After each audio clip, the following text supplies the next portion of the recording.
that bloody good, Phil Hurton.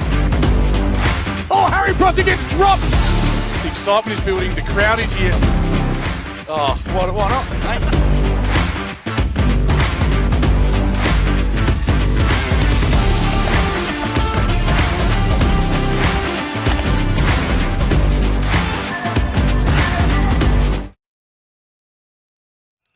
Well, g'day footy fans and welcome to Sacred Heart College's Senior School Oval for the opening encounter of 2024 in the Adelaide Footy League Division 1 season. Round 1 is always special. For every club, optimism abounds. Full of promise, hopes are high that this could be the year. Well, after months of preparation, it's time to get real. Also back for a brand new season are great Filming Footy broadcast sponsors. Sports Interactive, Hahn, Dartfish, Farmers Leap Winery, Archie's, Roll the Dice Racing, Classic Clashes, Programs to Fit, Sportal and the Moseley Bar and Kitchen. Coming up, it's two of last year's Final Four. Sacred Heart Old Collegians hosting Tea Tree Gully. Thanks to Filming Footy, this is the Adelaide Footy League.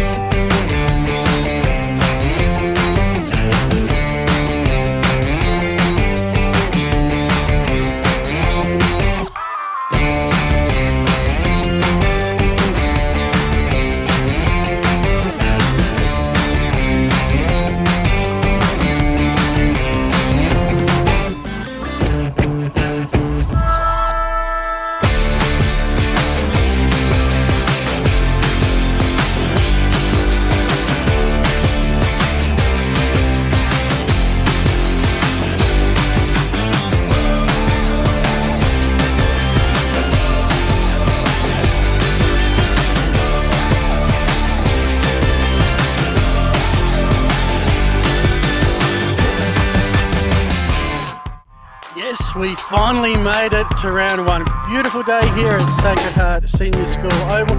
I'm Phil Hurton, joined by Adam Jeffries, your broadcast crew this year. Adam, how do you feel? Round one, we finally got here. Yeah, I've missed footy this summer. It's been a long summer. The cricket was average, wasn't it? So we've been looking for football to come back. Really excited. Great day for footy here at Sacred Heart. Beautiful oval behind us. I'm not exactly sure where summer went. We didn't really have a major heat waves, but footy is back and it's fantastic. Sacred Heart Collegians, Tea Tree Gully, two sides for mine that not overachieved, but they exceeded expectations last year. Sacred Heart didn't just survive in Div 2, rising from Div 2, they thrived at the elite level, got a double chance, now looking to win a finals game. Every team's had turnover. What's caught your eye with Sacred Heart? With Sacred Heart, I still think they'll be a strong club this year. They look to be 2 or 3 troops down from last year's strong squad, but they've still got a great spine, great tools, great on-ball brigade, home ground advantage here today. I expect them to play finals footy again this year, Phil. And Tea Tree Gully was really a tale of two seasons last year. They had a woeful start, but when they got going, boy did they get going. Luke Brown in particular, basically grabbing them by the scruff of the neck many times. And first semi-final day on this oval, they beat Sacred Heart, made it all the way to the prelim before Prince Alfred Old Collegians got them. Again, plenty of changes. I think there's 9 members of last year's team not in Tea Tree Gully.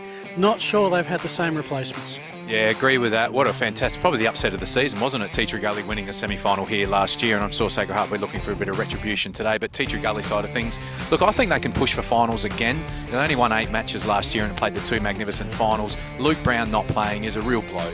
Like, we saw his performances in the 2 finals were just amazing. We know he hurt his knee in the prelim. Not out here today. Hopefully he can make an appearance. But I think Tea Tree Gully just on the outer of the 5, but we don't know really. We're just making predictions. Anything can happen, Phil. And that's the beauty of today. We can stop making predictions that we really have no idea about and actually have some reality. Round 1 just around the corner, and what a glorious day to kick off a season. Beautiful day here. Probably the best grass in the Adelaide Footy League, would we say. It is absolutely a lawn bowl green out there, so really exciting for the players. We can't wait for round 1. It's coming up after the break.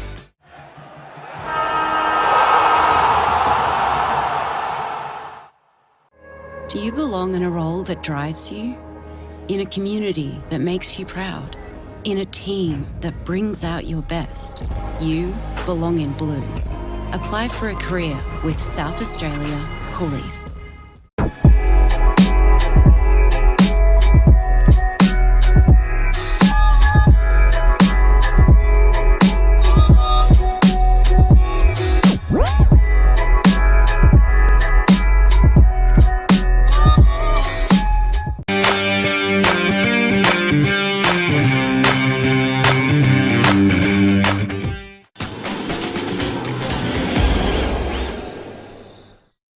We've been housemates for, what, nearly 4 years? Yep, basically since I started my uni degree and you got your apprenticeship. Yeah, it's been really good. Like, it's the little things, you know? Like, one of us is always around to house it when the other goes on holiday. And one of us is always ready to help the other out of jam. I don't know. Yeah, happen again. It's usually me. My HECS debt doesn't leave a lot of room for holidays or working transportation or food. But it's worth all the debt, right? No. But what about your debt? Debt isn't a problem for me. I get paid to learn.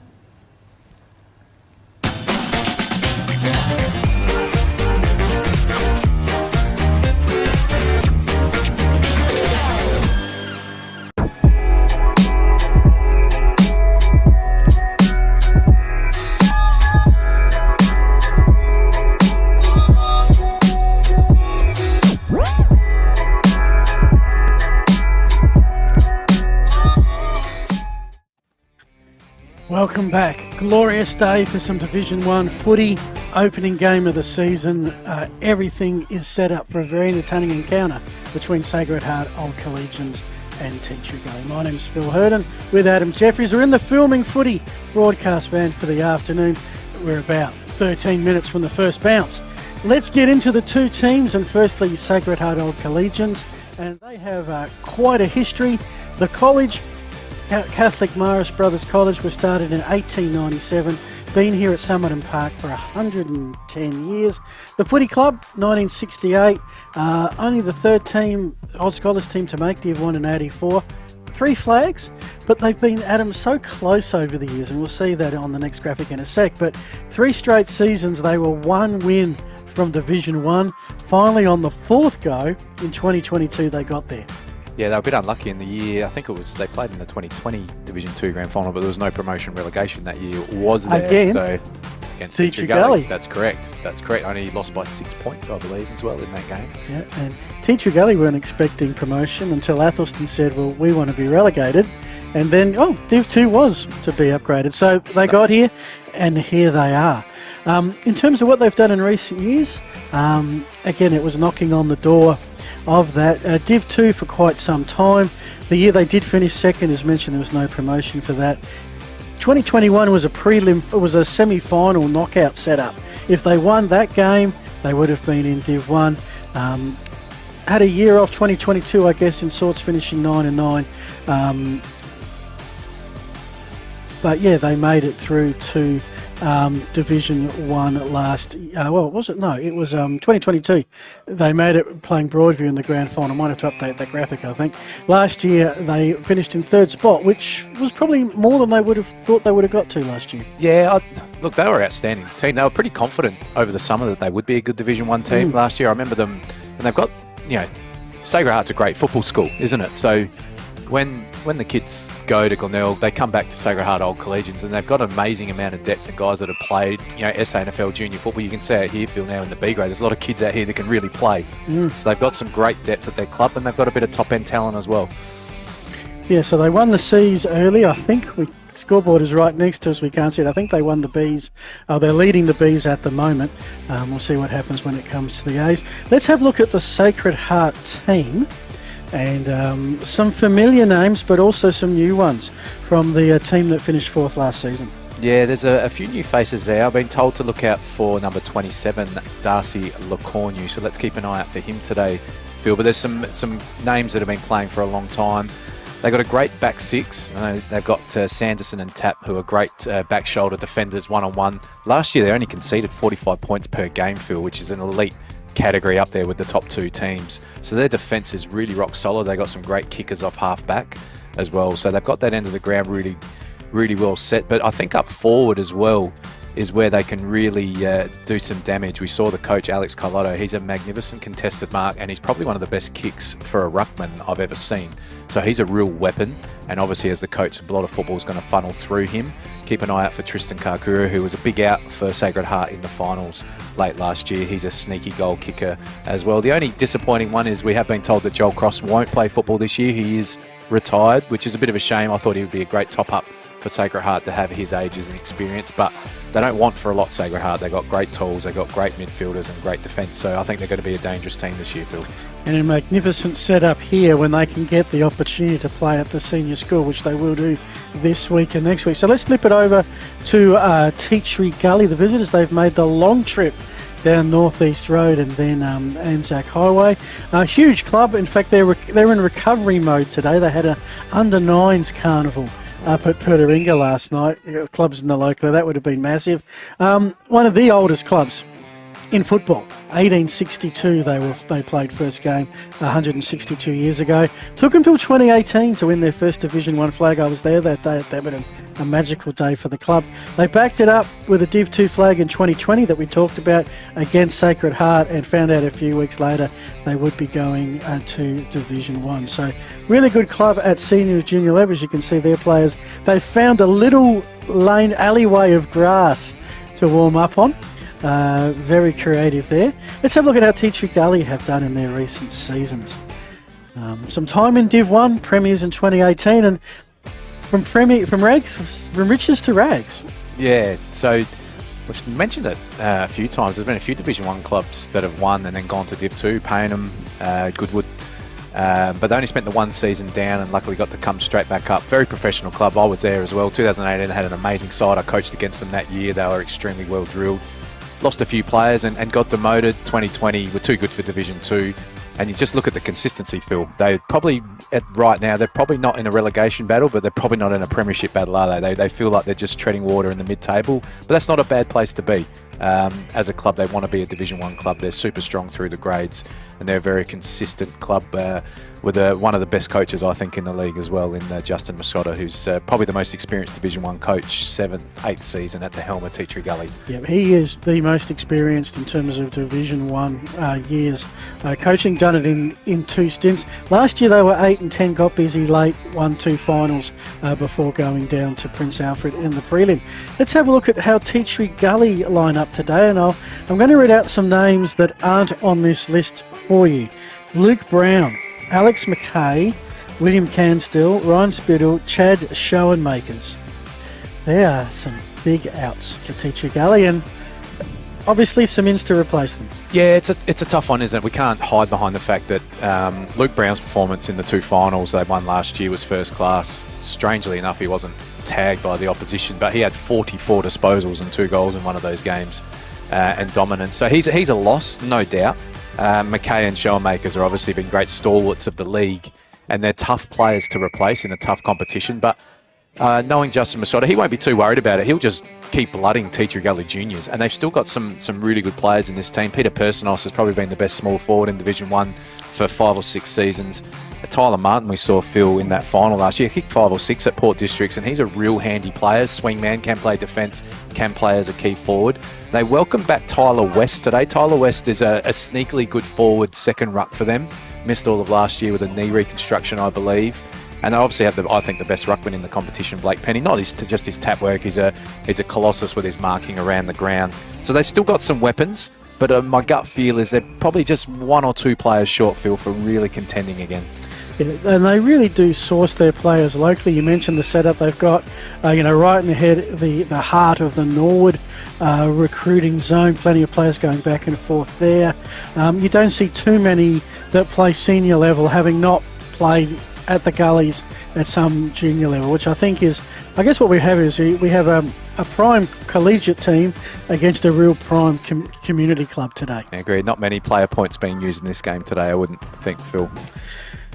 We do have our umpiring crew as that siren for the B grade should be happening any moment because we're due to start in about 6 minutes' time. Should recognise our umpiring crew when they come out this afternoon. Paul Smither and Mark Hill have the field umpiring duties. There they are. Well, there's one of the runners anyway. Daniel Milne, Michael Paulnitz on the boundary, Chris Adey and Arnett Greenshields. We've got a couple of minutes. I have a feeling we're not going to be starting on time this afternoon.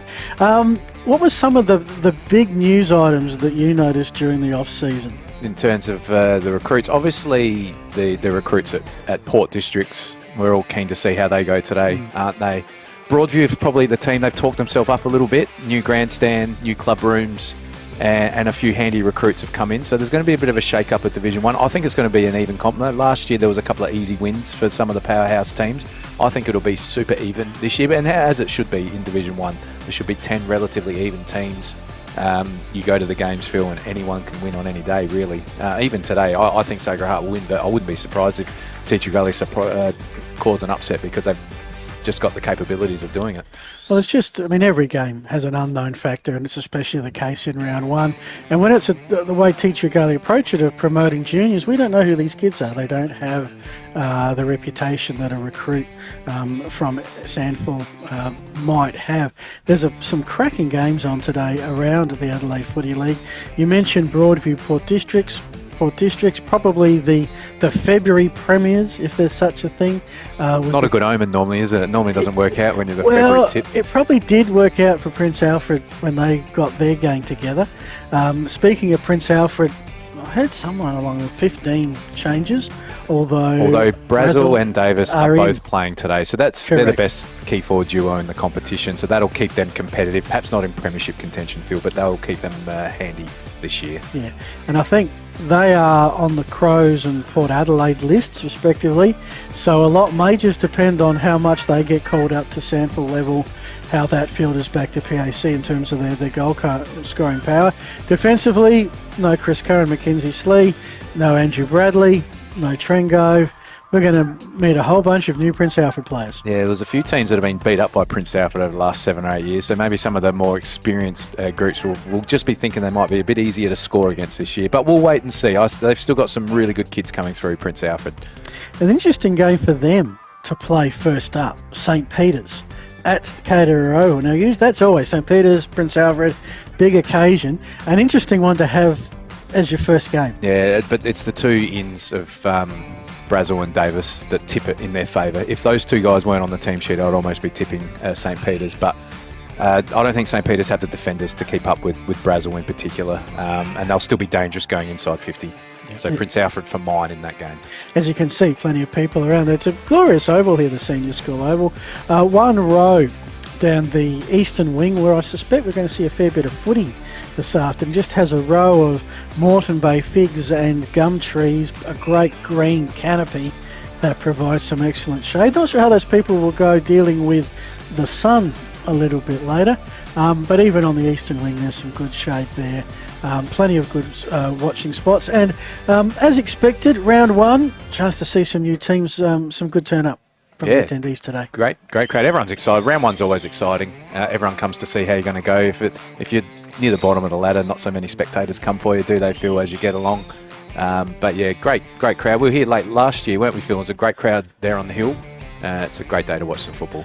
Yep, so the game is over. We might have some issues with siren today based on that. It was Sacred Heart 12-10-82, Tea Tree Gully 5-4-34. So by my maths, which is again getting out of the rust, 48-point win to Shock in the Bees. They did win. There's in the siren. There's the siren. So the only thing that Sacred Heart do not have at an elite level is a siren. The oval, the facilities, the barbecue, everything here is elite, bar the siren. Bar the siren. Yeah. Okay. How much does a siren cost you these days? I don't know. They've got a magnificent new scoreboard there as well with replays and everything. So maybe they've got the spot to put it up on. They've got it all. So maybe they'll have to run a fundraiser here at the school and invest in a siren. Yeah, so there the umpires as mentioned. We'll get another mention. Paul Smither and Mark Hill. The field umpires today, Daniel Milne, Michael Polnitz running the boundary. Chris Addy and Annette Greenshields in the goals today. What's this? I mean, we know it's an immaculate. I mean, there's not a sandful or AFL ground probably in better nick. There is a cricket pitch in the middle. Doesn't look particularly hard from this vantage point. How does it play as an oval? Yeah, so the wings are relatively narrow, and it doesn't, it's not like the MCG where those big wings come into play. So it's a little bit of a narrow style of oval, but there's enough room for Sacred Heart love to switch the football and maintain possessions. There's enough room for them to do it, especially on a perfectly still day. So look for Sacred Heart to use a lot of short kicks, switch the football. They don't love to just bomb it up the line. And Teacher Gully will as well. They've got a young run and gunning team, so I think we'll see a high possession, high uncontested mark count today. Teams not too far from entering the arena this afternoon, and we are definitely not going to start on time because that's 60 seconds to go. You went out and had a look at the conditions pre-game, and there is a breeze here, and it's going to be blowing into the eastern wing. Yeah, well, it feels still here, but we're not far from the ocean, are we, Phil? So there's always a sneaky breeze here at the Sacred Heart College, and it's probably going to blow the ball away from the commentary position here, but not enough that will really disturb the players. Okay, Teacher Gully have just hit the deck. One player that I always love seeing in Teacher Gully, Blake Penny is out there, but also Peter Persinos. Yeah. Who I can remember calling in his Norwood days. He was part of that premiership as well. He gives them not exactly your normal forward target, but he'll be in the thick of it when it does go inside 50. Yeah, well, Teacher Gully, one of their strengths is their small forward line. Like I said, Persinos has been doing this for 7 or 8 years. Kicks 40 plus goals most seasons, which if you look at the Division 1 goal kickers through the years, there's not many guys that can actually kick 40 in a season, whereas he'll be a tip to do it again. He always kicks his 2s and 3s without a real big bag, so he's a consistent player. Brody Latham's another player who's a consistent small forward, so they've got some weapons up there. What Teacher Gully have been really good is they play a bit of a soccer style for mine, where they concede a lot of inside 50s, but they flood back, and then they are really good at transitioning the ball into an open field, and that's where guys like Persinos can really come into their own. So look for but the flip side of that is you do give the opposition a lot of looks inside 50, so it'll be interesting to see the Teacher Gully counter-attack game today. We should also apologise ahead of time regarding Teacher Gully. When they put their team into Play HQ, there were 6 players that weren't assigned a number. Now, we've got a little bit of an educated guess as to what those names and numbers are, but we take no responsibility for educated guesses. Unfortunately, Teacher Gully at this point have not confirmed those 6 players, so we'll see how we go. It's round 1. It's always round 1 cobwebs, Phil. That's always a little bit of team manager hates round 1. Not yes. fun. Well, yes. Is everybody even registered? And Sacred Heart have hit the field, and they're up and about. Alex Carlotto playing coach. Good to see that's still a thing. I'm not a massive fan of it, I'm not going to lie, but having said that, it worked for Sacred Heart last year. I thought Alex was a great coach and being able to contribute highly as a player. So it'll be interesting to see. I'm sure he has plenty of good help on the bench as well. It won't just be a one-man show with Sacred Heart. They'd have a group effort and plenty of good help on the bench for him. And I think part of that as well is that he was so dangerous, not just in ruck, but that resting forward position. We had a game here, I think it was Port District, which was very low scoring from memory in the first 3 quarters, and he was a big target in the last quarter that saw Sacred Heart home, and that kind of win against who were the defending premiers at the stage really announced their arrival. I like how they use Carlotto, Phil, because he starts forward and then he comes into the ruck in the middle of the quarter against the opposition's second ruck, and he really dominated. Like I said, he's such a good mark, but his field kicking for a ruckman, I said it a couple of times, is elite. And he's got a beautiful ball drop for a big fella. So, yeah, watch out for him today. So it looks like we're aiming for about a 220, 221 stack. There's a chance maybe just to have a further chat about some of the other games, some of the other teams. We'll keep an eye out for the coin toss when that happens. We mentioned St. Peter's and Prince Alfred. Your prediction for that one? Prince Alfred for mine, with the 2 key forwards in the team for Prince Alfred. Yeah, I would say Prince Alfred. On reputation, if nothing else. Spock, I think, along with Payne and Norwood Union, will be 2 teams that will be having a bit of a battle for relegation. We've got the captains coming out. Clayton Simmons is going to be huge for Sacred Heart this afternoon. And that looks like Blake Penny for Tea Tree Gully. Oh, player gets to do the coin toss. This is a good idea. It's weird seeing a coin toss without a member of the public or a corporate or something having to do it. Tea Tree Gully heading our way. All right, North, so heading north. in that easterly breeze or coastal sea breeze, could you see it favouring either end at all? No, not when I was out there, unless it turns around. It was definitely blowing across the ground, so not favouring either end. So I don't think either captain was too phased with what happened there. Well, we mentioned Prince Alfred. They were the premiers last year. A team that got pretty close to them on occasions were the Glenunga Rams. They're not too far away from us today. They're down Brighton Road a little bit, playing at the Brighton Bombers. Would Glenunga be the premiership favourites? Oh, not for mine. I think they've lost a bit of cattle, some experienced players. For mine, they'll still be a finals top 3 team, but not premiership contenders. I reckon that's a tricky matchup for them at Brighton. I think Brighton will test them today. I know everyone was tipping Brighton to fall away a little bit, but I think sneakily, I looked at their team sheet, they've got a couple of handy experienced ins. I think Brighton will push Glenunga by maybe 3 or 4 goals. Okay. Yeah, I mean, they met in round 1 last year. We were at Webb Oval, and that wasn't a good game. Glenunga did a demolition job to the tune of 96 points, which leaves us our last game. We've talked about all the Division 1 clubs from last year. How about the 2 that got promoted? And that is Payneham Norwood Union. The Falcons are back in Div 1, where they've been for quite some time. Golden Grove in Division 1 for the first time. So one Division 2 promotee is going to start in the 5 with a win. Well, they've played each other a lot in second semis, grand finals in Division 2, and then they face off again in round 1 back in Division 1. They're going to be sick of each other. Yeah, potentially, but it's a big game for both of them because everyone's talking about Golden Grove, and yes, they've got some good top-end talent, but they haven't been tested for 2 years, Phil. The Division 1 comp throws up better defences, better coaching, better structures, so they won't have it their own way. Their top-end players won't be able to just run around and do what they want. Payneham at home, you look at they're a defensive juggernaut. They struggle to score, so look for Payneham to play a real strangling, low-scoring style of football. I think Golden Grove maybe get them by 2 goals, but that's a 50-50 game. If it was at Golden Grove, I might have said them, but Payneham at home are desperate to stay in Division 1, Phil. Okay. I mean, Golden Grove struck me last season as a Division 1 club that were just playing in Division 2. Looking forward. Next week, spoiler, we're going up to Golden Grove for their first ever Division 1 home game. That's going to be something special against St. Peter's. I want to mention our sponsors. They do a fantastic job getting us to air, and we're really exciting. I think this is season number 4 for us. Includes Archie's Footwear, Sportal. We've got the Hahn Sportal scoreboard this year. We'll take a little bit of practice, but we've got all season. We will get there for that. Roll the Dice Racing. They're giving us the racehorse again. The share in the racehorse for the Player of the Year. And Adam, no Not pressure, a bad prize, that but one, Phil. you have the job. I'm assigning it right now.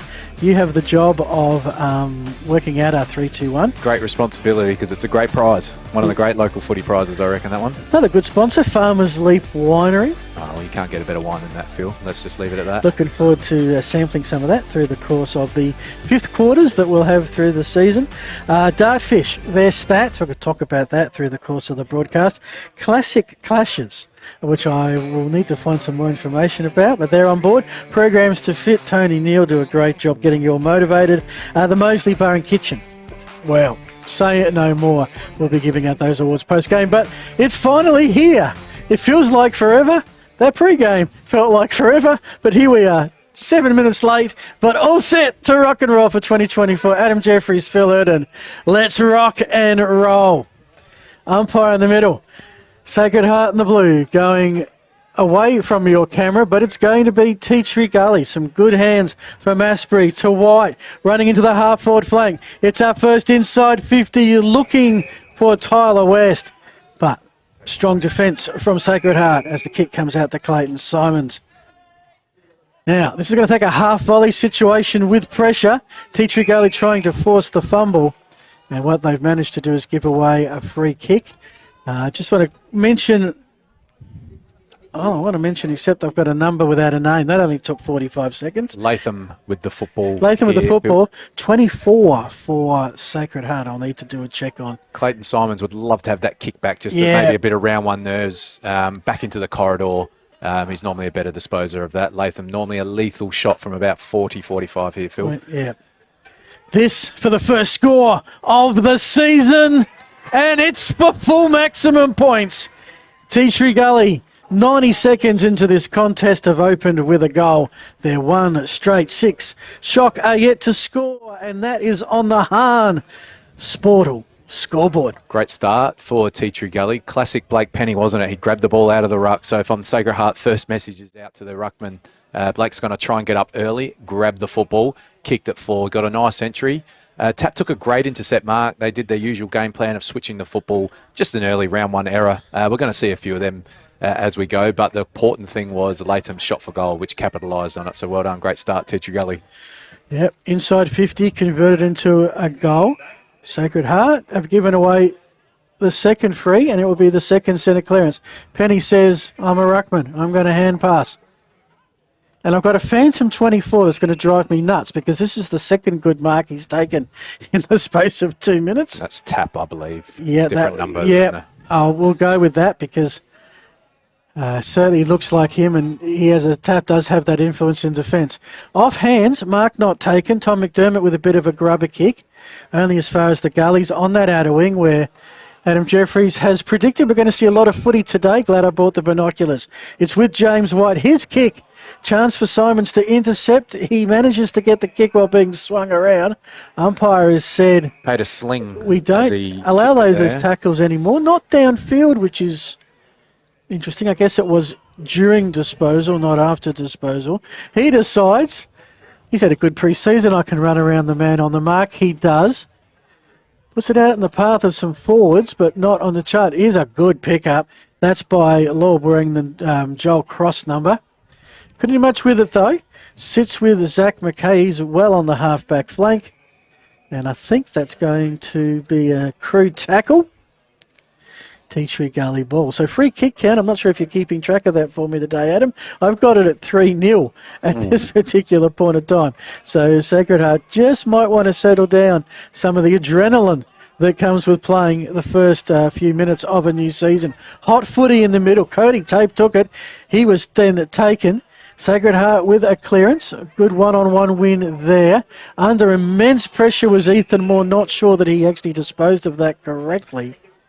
Umpire says he didn't. A lot of nervous classic round 1 fumbles. Everyone plays trial games. I think in and outside of the commentary box. With the gather round last week, not all clubs would have played a match as well. I think some tried to sneakily. So it might be a rustier round 1 than usual. Yes, and it was Easter the week before. There's a soccer off the ground, which collects no points. That was a little audacious, I think, from Zach McKay. And so a chance to take a breath for the moment. It's going to be Sacred Heart ball. We've been going 4 minutes. You joined us late. You didn't miss as much as you thought because we did start 7 minutes after the scheduled time. Kick towards the middle.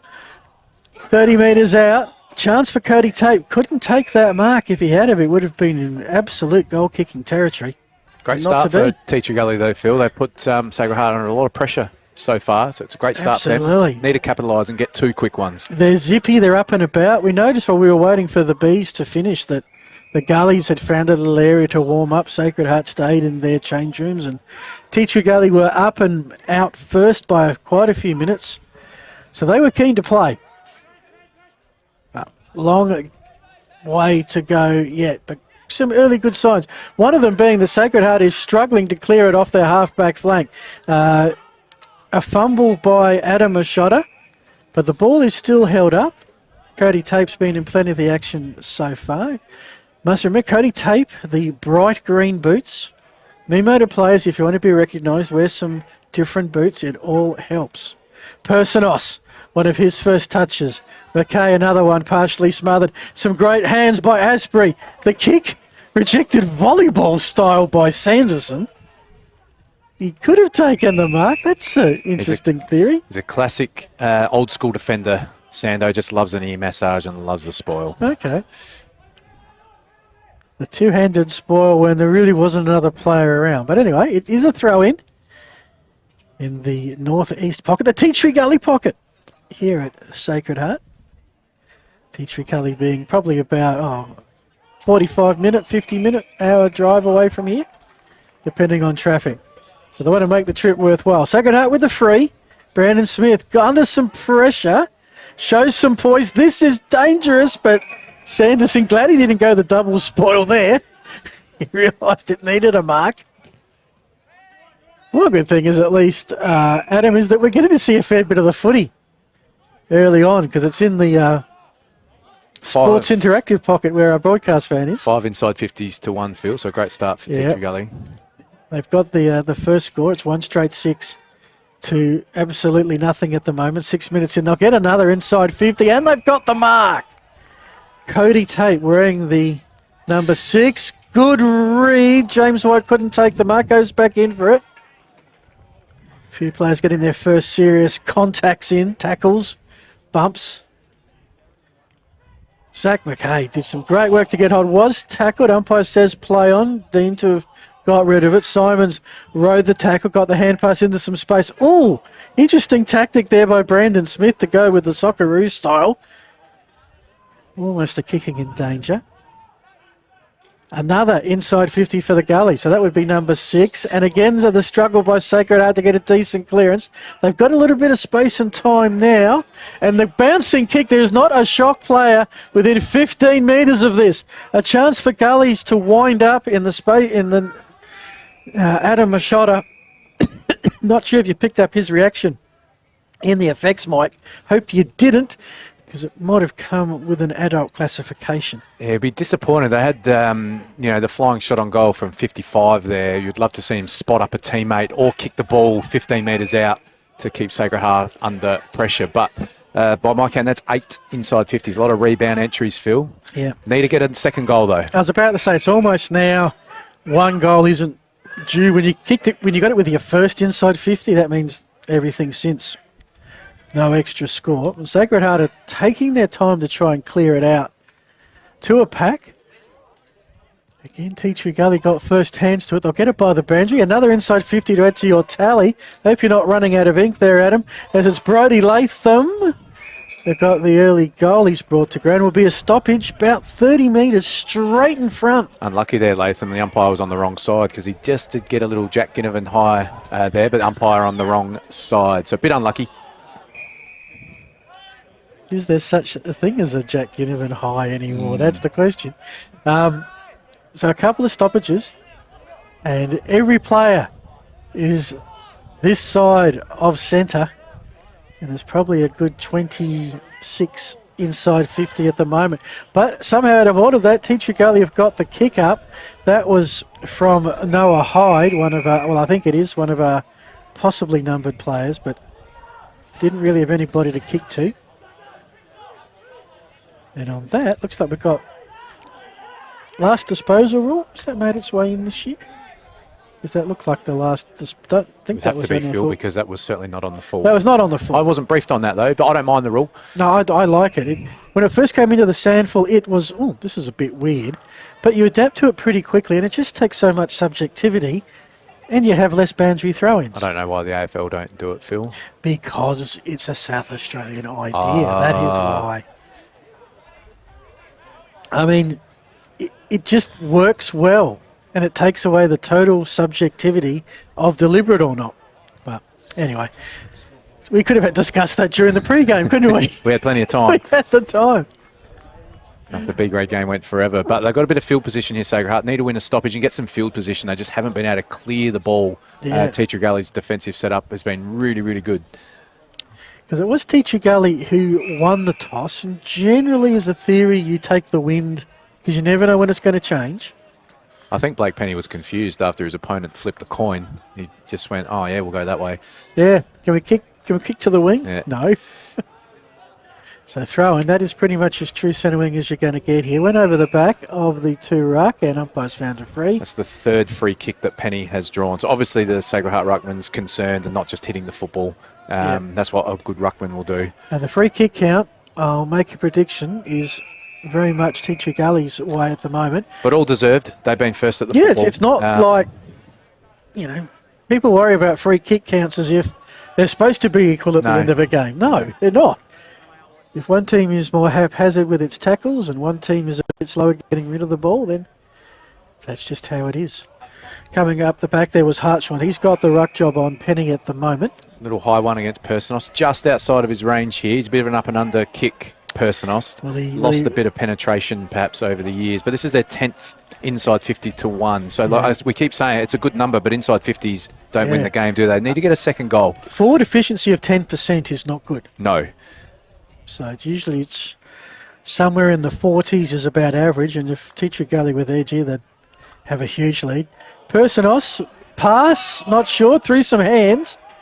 Werfel got the hand pass out. They really are struggling to clear the defence, but I think here's a chance. Kasuru, normally a forward, has come up to take it, kicked into, looked up, and forwards weren't there. I think this is Josh Spence who's got it. It is. Pretty much from the T-saucer. Back inside 50, up to 11 now. And this will be a stoppage, I'm pretty sure, yes. So Sacred Heart are doing well, so they've got numbers back. You could see when they finally got the clearance, they had no forwards to kick to, so they're really holding on. But Teacher Gully, they've only taken the one mark from the 11 entries, so they are defending well. Just need to clear. And that was the goal that was kicked from the first one, which go. was Brody Latham. Okay, now they've got a chance here. They've got some runs. Seb Karish has found the outside runner. That was the captain. That was the coach. So that was the coach in Carlotto. But again, that one's up forward, and this has been taken, I think, by Braden Wackwell, but one of those I'm not totally sure. Very quickly, Teacher Gully, I'll tell you, they're up and about the gullies. Tyler Martin has it now. Another inside 50. This one's found Personos in the pocket. He should go back and snap this. He's a very good snap for goal. Sacred Heart again made the error. Once they'd cleared and taken that mark in the middle of the ground, the forwards weren't in position. They didn't need a handball play on to the ruckman. That was a mistake. You've just got to go back, take 10 seconds, let the forwards get in position as Personos snaps and misses. First behind of the season to Peter Personos, who debuted for Teacher Gully in 2017 after a stellar time with the Redlegs. He had a good win last night, round 2 of the Sandford, beating the Premiers Glenelg. Good to see. We're sick of Glenelg winning every week in the SANFL. It's getting Well, boring. this in some ways is, this is one of Norwood's feeder clubs against one of Glenelg's feeder clubs. Indeed. In many ways, the way the system works. Tom McDermott, that's a long raking kick. Can they get a couple of clunks? Yes, they can. This is where they need to go a little bit slower and wait for their forwards to get in position. You don't have to go fast. So the kick downfield, that's a mark taking. Yeah, it's going to be paid. A little bit too far. That's Carlotto. Okay, he's kicked now. Hang on. It's a second inside 50. It went about 3 metres inside 50 and instantly marked by Teacher Gully. So it stayed there all of about 3 seconds. Bouncing ball. Will it sit for Gullies? No, it won't. Yeah. Not really helped with that. It's ruckle number 12. And too high, and I reckon that's correct free decision. kick number 5 against Sacred Heart so far. We've been playing 14 minutes for just tackling not quite being right. They're trying to get number 6. Umpire wasn't buying that effort by Robinson. He's saying, where's my free? Where's my footy? He's realised the umpire said, well, it's over there. You go get it.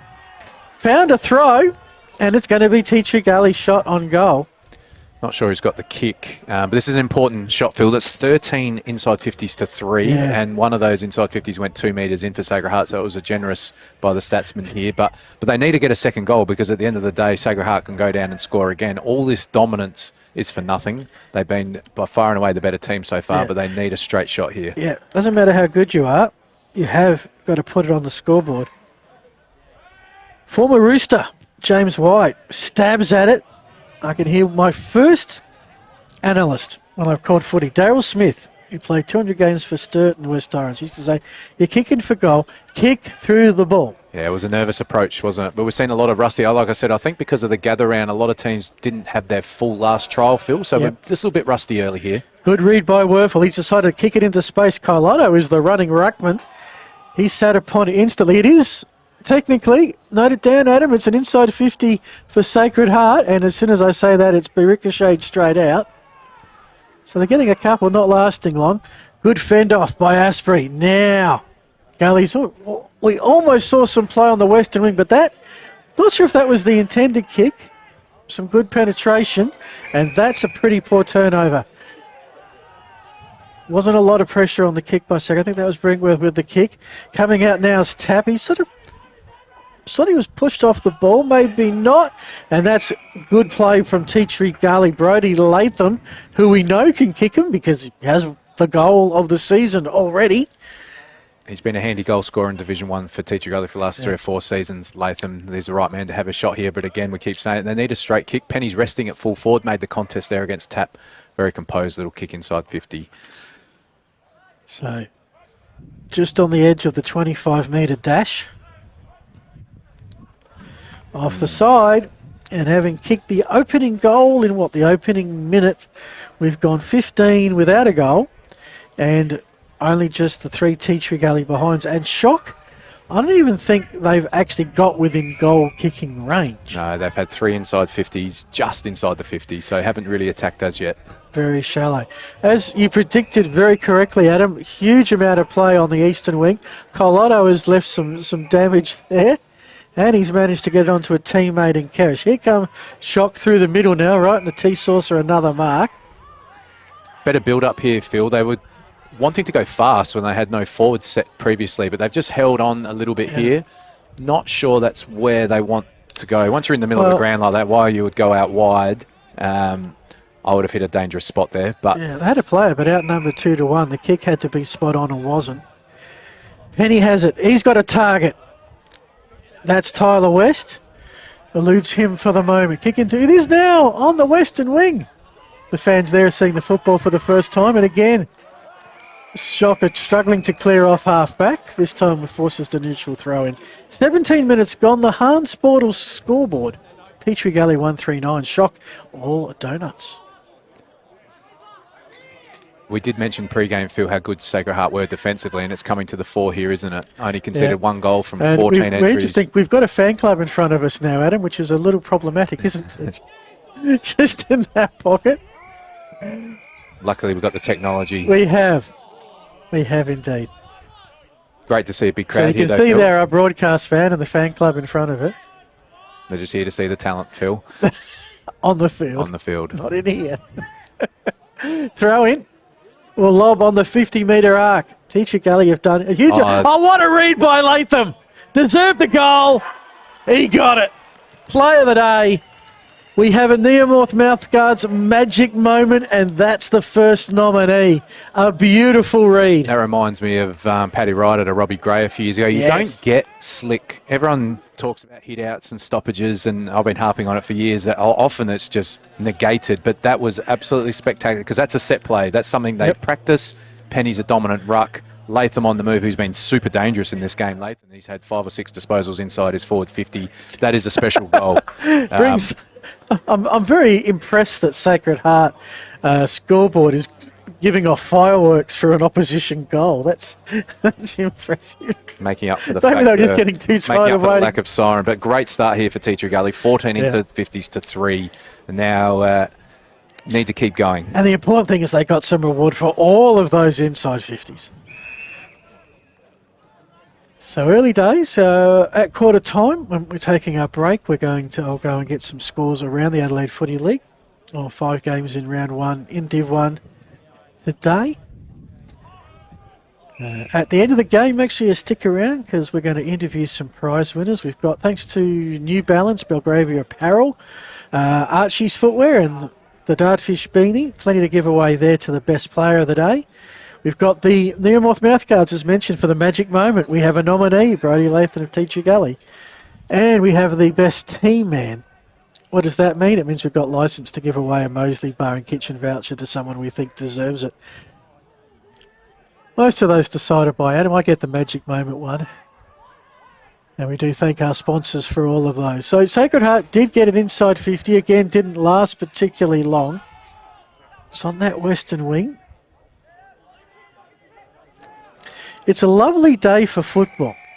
And I think you made a comment to me, Adam, off camera, I'm not sure if you're prepared to say it on camera, that if you can't play footy today, maybe it's past you. If you can't get a kick today, perhaps better retire. Most of the Tea Gullies haven't had a problem so far, though. Lots of disposals, and again, they go inside 50. They do. Tapp read that well, and he might just have been Sacred Heart's Shock's best player so far in defence. Now, they're getting a little bit of run through the middle. Kerrish is on the end of it. They haven't had a mark inside 50. They still don't have a mark inside 50. That went through the hands of Carlotta. Out of bounds, throw in. I don't think it was any possession, so boundary umpire will have to throw it back in. Great start by Tap down back. He's taken 3 intercept marks Important thus marks, far. Yes. Sacred Heart, you think they just need to kick the first one, and then that will relieve a fair bit of the pressure. We are into time on, 21 and a half minutes, 2 goals scored. A few stoppages, not a huge amount though, certainly no injuries as yet, thankfully. It's Tom McDermott's kick. They haven't found a target inside 50 as yet.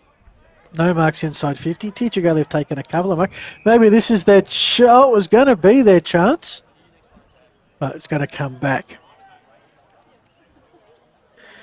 Sits with Elijah Lobby. Got players leading left, leading right. He's going to go right down the middle. Good choice. Oh, there was a gimme mark, and I'll tell you what. Juggled it. Got it. Is that Carlotta? Yep. Yes, it is. Just as well he grabbed that, because that is probably about as easy as they come.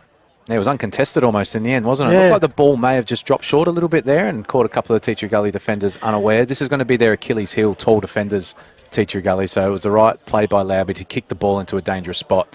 I expect the coach to kick this goal. You would expect that if it's a game of aerial warfare, that Sacred Heart have the height to win a lot of those battles. Carlotta, just straight in front. You can see the breeze take it, and that has missed. Wow, I was all set to call that, and I thought it had curved afterwards. We're a long way from that end of the field. It is very still where we're calling the game from, but there's no doubt he's normally a penetrating kick, and that ball still But that ball moved. left the boot centre of the goals, and that was the wind that took it through behind. But Shocker on the board, if nothing else, and they've made a note. That breeze down that end is strong. Gully's have it trying to run it off half back. It is Rankin coming in with the tackle. 23 minutes gone, 14-point lead to the visitors. White was taken high, no doubt about that, umpire unseen. Gullies will still get a clearance for the moment. Again, good work by Asprey to get the ball and get the hand pass out in the other direction. And even better by Brinkworth with the hand pass. Finds Brooks in some space. They kick it up towards the half-forward flank. It's an interesting battle at forward 50 now. Here's a loose player. It is Kakuro, an important forward, and he's found a target. That is their most impressive forward 4-0 so far. Carlotto, I think. No, actually, no, not Carlotto. No, I'm not sure who that is that's taken them up, but that was impressive play by Hartshawn. So it's the starting ruckman resting up forward. That was all set up by Tristan Kakuro, dodging back on the inside and absolutely lasered a pass onto his chest there. Yeah. So we've had the sighter. You got to aim for you better be aiming for that right goalpost. I think he aimed for the left. That was never going to score. Shock have doubled their contribution so far, 24 and a half gone. They are 2 behinds.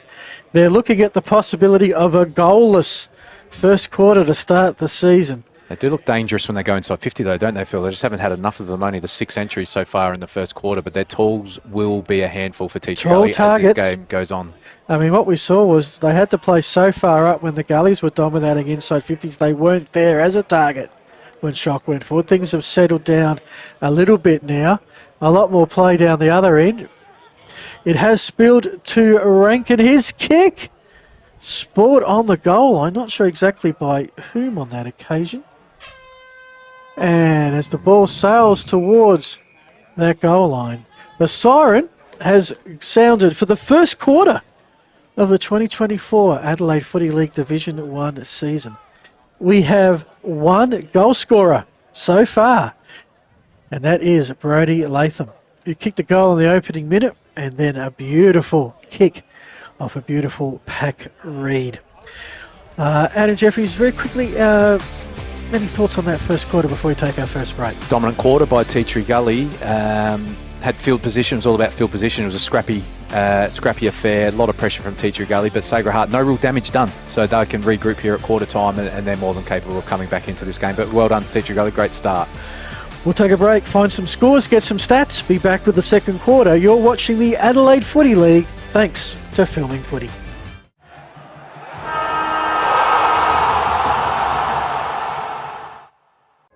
Do you belong in a role that drives you? In a community that makes you proud? In a team that brings out your best? You belong in blue. Apply for a career with South Australia Police.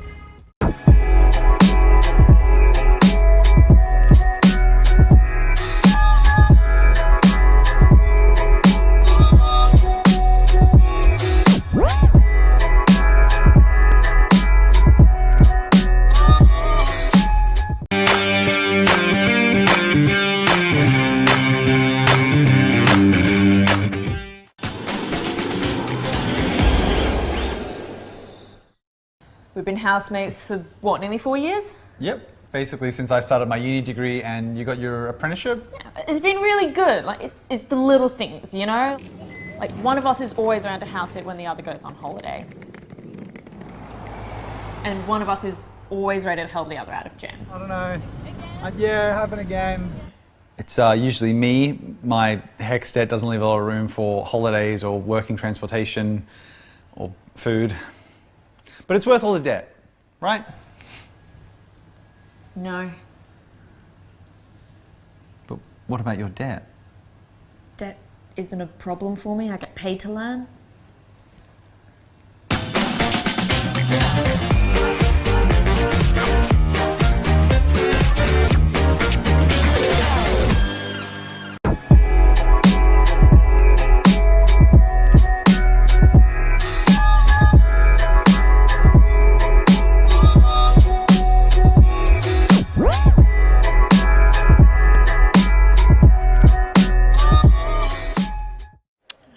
Welcome back. There's Alex Carlotto having a chat to, looks like just a couple of the players at the moment. They're in their respective groups. Fair bit to talk about for Sacred Heart. They are 2 behinds. Teacher Gully, all of the attacking, probably deserve a higher score than their 2 goals to. You're Phil Hurden. Adam Jeffries is with me as well. Adam, your thoughts and some stats from that first quarter? Yeah, just some quick numbers. Obviously, it was a territory game, very scrappy affair. We did mention that maybe a lot of teams didn't play their true last trial, so we saw a lot of skill errors, a lot of decision-making errors, but that's okay. That's what happens in round one. The clubs and players will get better at that as the week goes on. But 15 inside 50s to 7, which is dominant. Sacred Heart would be disappointed. They would love to have at least kicked one of those late shots because no real damage has been done. Only the 2 goals for Teacher Gully. Teacher Gully aren't going to kick monster scores, so they need to capitalise with all that dominance. But great defensive effort from Teacher Gully. I mentioned in the pre-game, in the past, they've conceded a lot of inside 50s and rebounded from there. This time they were able to lock the ball in their front half, so well done to them. But like I said, no real damage done to Sacred Heart. There won't be much panic there. Coach Carlotto probably just looking for his players in the middle of the ground to go a bit slower. They flooded back, which they had to do to stop them opposition scoring, but they decided to go fast 4 or 5 times through the middle of the ground with no forwards in position. So if I'm the coach, I'm praising my defenders, I'm praising Tap, who was really good, and I'm asking the midfielders just to play with a little bit more composure through the middle so the forwards can reset and make the contest. It's going to be an intriguing second quarter, Phil. Earlier today, Shock won the C's. They also won the B's by 48 points, looking for the triple today in the A's. We've got scores around about quarter time, some into the second quarter. We had 2 goals kicked here. That's the lowest of any game. St. Peter's and Prince Alfred. Spock, that's going to get me all season. Spock, 5-3-33, lead Prince Alfred 3-4-22. High scoring first quarter, St. Peter's by 11 points. Down the road, Glenunga 2-3-15, lead Brighton 1-3-9. That is a 1-goal lead to Glenunga. Golden Grove on the road 4-3-27, Payton Noah Junior 2-2-14, 13-point lead to the Kookaburras. And Port District and Broadview, Port District 2-3-15, Broadview 1-1-7. So in all of those games, bar St. Peter's and Prince Alfred, it is the visiting team on top. Very early days. And all of those games, by the way, are streamed. Go to YouTube, look up Filming Footy, Adelaide Footy League, and you can have a look around those as the afternoon progresses. You look at Coach Carlotto there with the instructions to his team.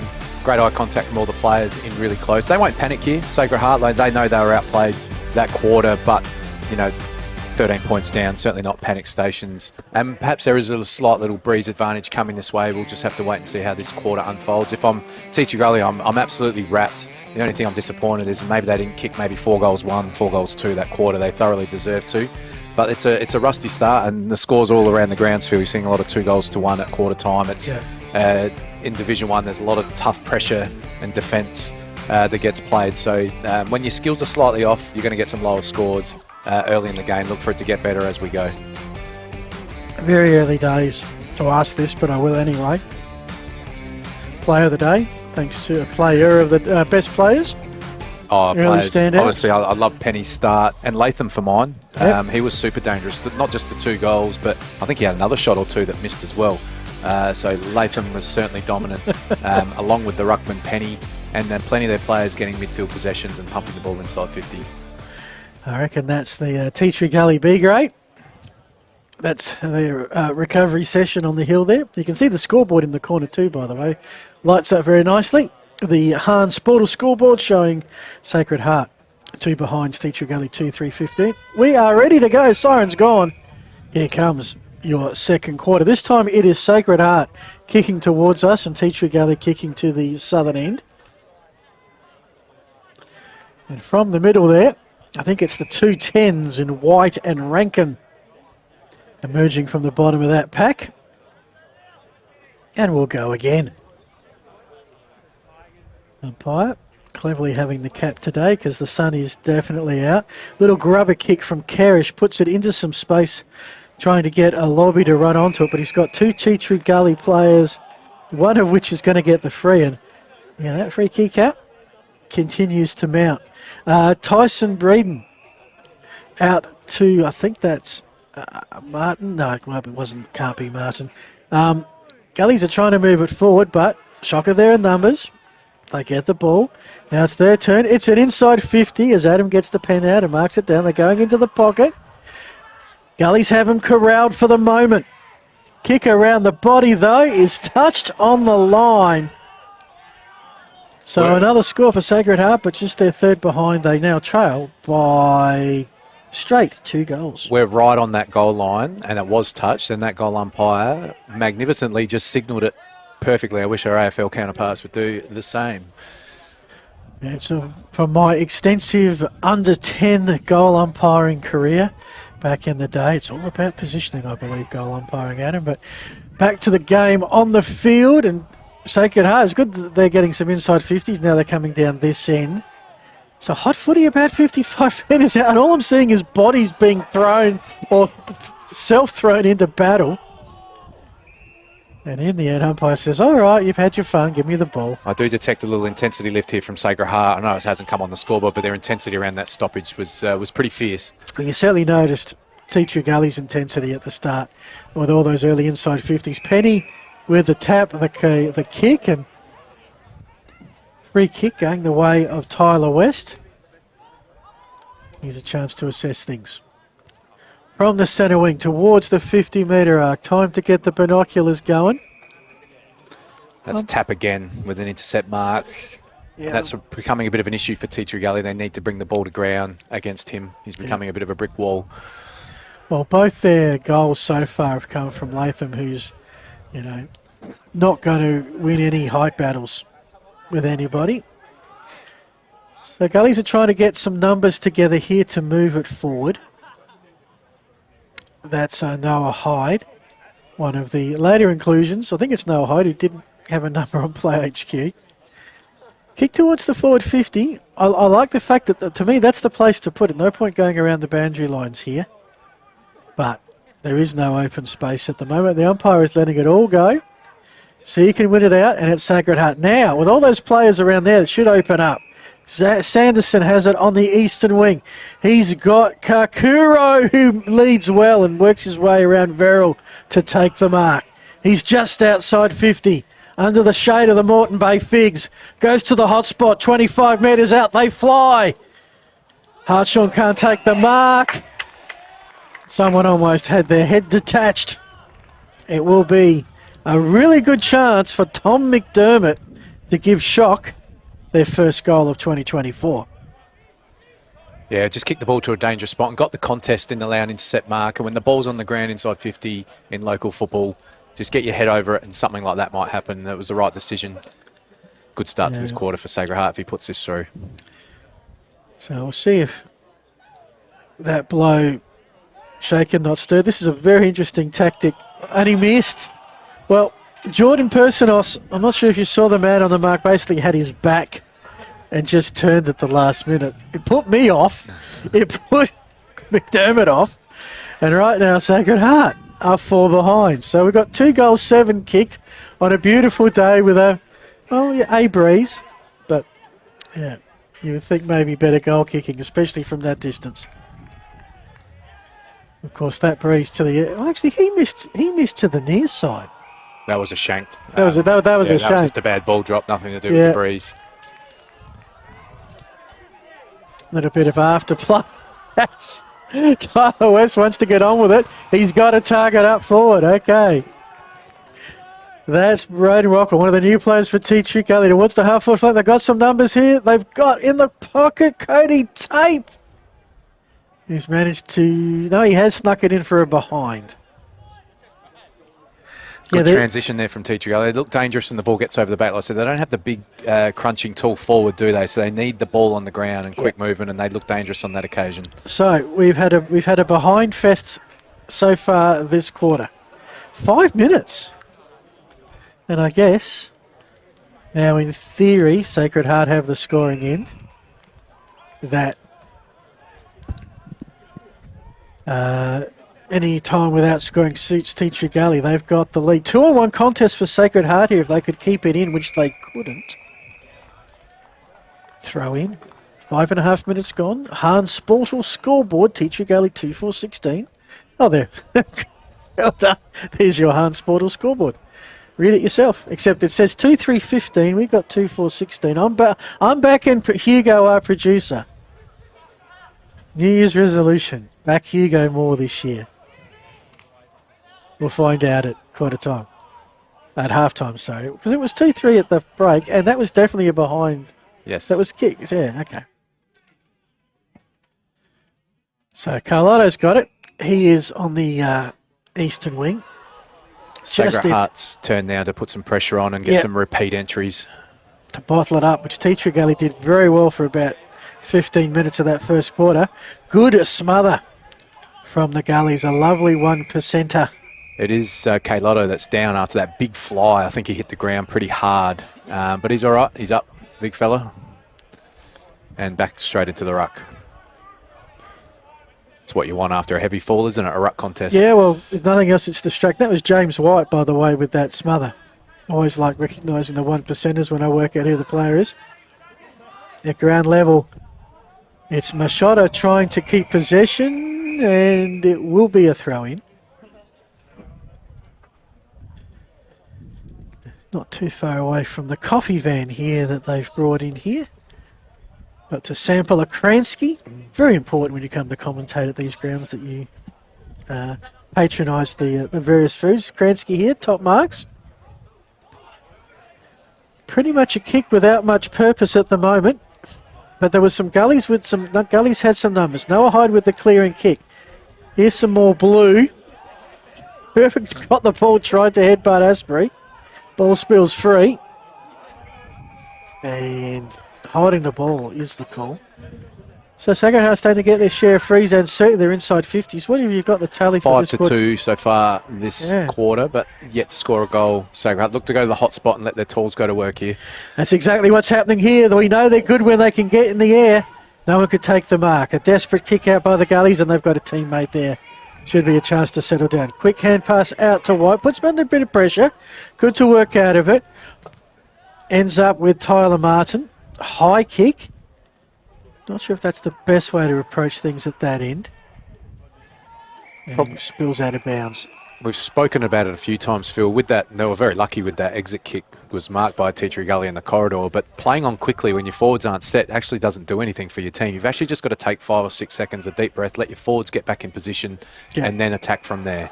Going quick isn't always best. Not too fast, not too slow. It has to be just Composed right. is the word, Phil. Composed. Timing. That wasn't composed. And look, it's easy for us to be Easy in the commentary box, isn't it? composed. We don't have someone about to descend on us, lay a tackle and give away a free kick. It was Latham that won that kick again. He's having a great start. He's having to this a match. great start. Interesting move there. So I'm struggling a little bit with there's a number 2, and I don't have a number. Oh, Chris Olsen, who's a recruit. Okay, one of those unofficially unnumbered today. Everyone's looking at the umpire, and the umpire says, "Well, if you won't do anything, I'll give a free kick." And It's a holding Gully the free ball kick. to Wow. Teacher Gully. They've been relatively hot on that today, haven't they? If you just sit on the ball, they're going to pay it, so you've really got to try and paddle the ball out.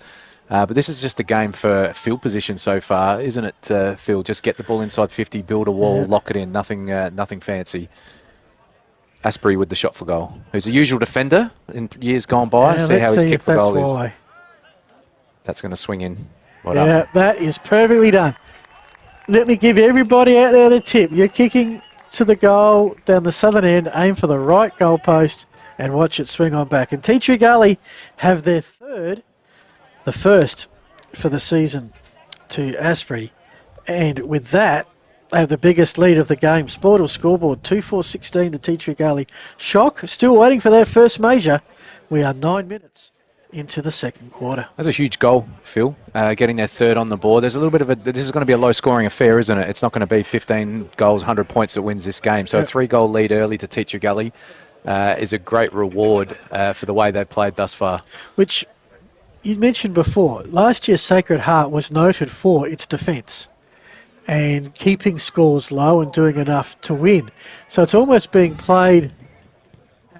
Teacher Gully are beating Sacred Heart at their own game at the moment, to a certain extent. And they're certainly winning the inside 50s. They're going to get one here. Pack flies, no one can take them up. Personos is lurking. I think that's Asprey at the bottom of that pack. Brinkworth somehow has emerged with the football. Handball out to space with his teammates. McDermott. Shock trying to get it in the Clayton direction. Instead, it's with Machota. So sort of playing a little bit of kick-to-kick just at the moment.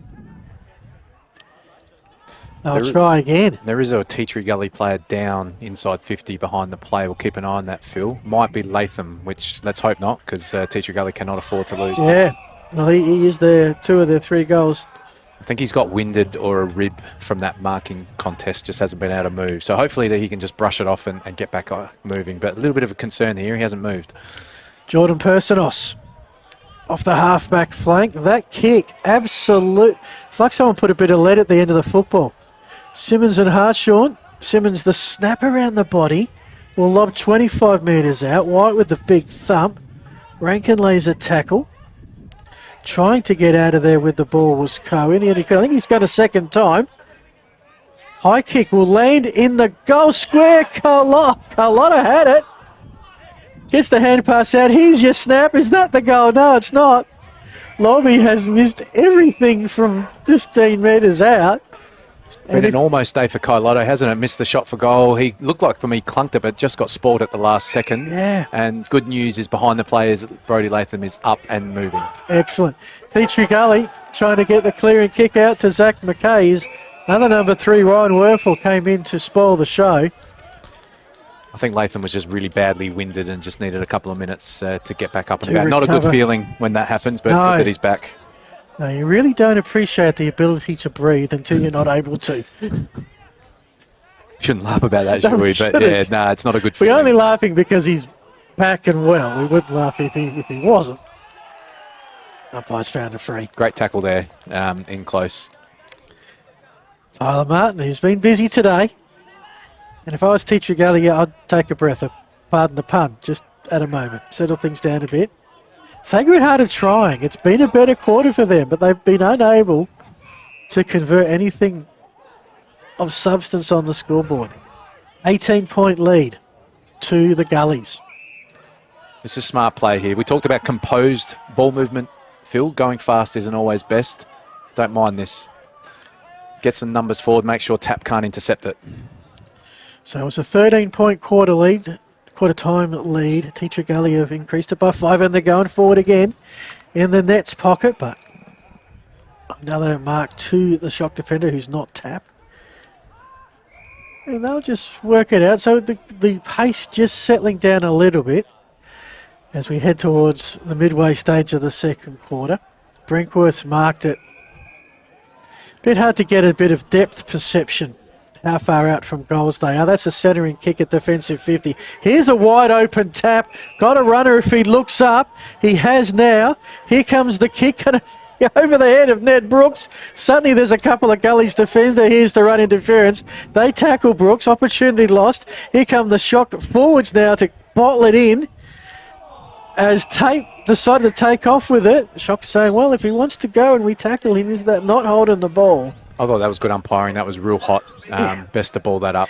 You've got to give them a little bit more opportunity at this level than what you'll see on the Sandfuller AFL games. Holding on in the contest. They'll be disappointed with that, Teacher Gully. I just never understand why ruckmen want to grab on, because if you lose the tap, you don't lose the ball. Yeah. Your ground level players can still go to work. So plenty of times I see one ruckman dominating and the other team winning the clearances. Yeah. It's no guarantee. the tap's not relevant there. What is relevant is what happens on the ground. Just make a contest. Don't give away a free. Let's see if Carlotta can kick straight here. He's normally got a beautiful ball drop for a big fella. Well, he's had plenty His of team needs opportunities. He keeps it low. That's important, but not straight. Misses to the eastern side. So they've almost got a goal, Shock. They're at 5 behind. 17 points the margin, 15 and a half gone. I reckon this is when the players are going to start feeling, because you mentioned before interrupted preparations with gather round, and you know, you can play trial games till the cows come home, but it's never the same intensity. It's hard level. for Division 1 teams as well, Phil, I found, because you don't want to play other Division 1 teams in trials. So you play against lower ranked divisions or country clubs, and it doesn't give you the workout for this pressure. Here's another attempt by Sacred Heart, bouncing ball. Jordan Personis decides to keep it in. Brooks has it, looks at an open goal. Is this the one? Yes, it is! Thank goodness. It took until the 16-minute mark of the second quarter, but Shock have a major. Great CLO play by Ned Brooks. The replay coming up, but on the Hansfordle scoreboard, it's Shock 1-5-11. Teacher Gully 3-4-22. Yeah, I think if Teacher Gully had their time, again, take the ball over the boundary line, Phil. You know, when you're under pressure there, there's no point trying to keep the ball alive when there's pressure coming. Just take the ball out. Gives you 10, 15 seconds to compose, get your defenders set. But that was a great play by Brooks, was it? That was a sensational snap, and they've had some easy set shots, and then the snap from the boundary line goes through. So well done, Sacred Heart. They've had 8 inside 50s to 5 this quarter. They've played well enough to score. Game's still close, not a lot of damage done. Well, keeps him in target, keeps him in range. 11 points the margin, and, well, we've still got a little bit of the second quarter to go, and Shock have it. Running off Werfel. Gets past a couple. Wormburner kick inside 50 through the hands of Spence. Soccer towards Carlotta. He's at the 25 dash. Picks it up. Hand pass a bit too hot. No, actually well recovered by Rankin. Kick smothered. We go again inside the 50-metre arc where it's going to be held up. Just the Sacred Heart were emerging with it too. In Tyson Really good Cove. 1%er smother there, because that's a snap-on goal that can be easily kicked at Division 1 level. Great smother. Gully's kick into space. Only as far as Brentwood. That's a beautiful juke and jive, a zip and a zap. Inside the 50-metre arc. Gullies have some numbers. Good poise there by Hyde to get around the Shock attacker, but kicks it only as far as Tap. He'll reload. Oh, wow. That's a dreadful kick, though. He was looking for number 10. He got number 10, just wrong uni number. And now it's Tea Tree Gully. You don't want to go too fast because there's no one up forward. Jake Robinson's kick into space. He's found Tate. That's at forward 50. Kick into the pocket.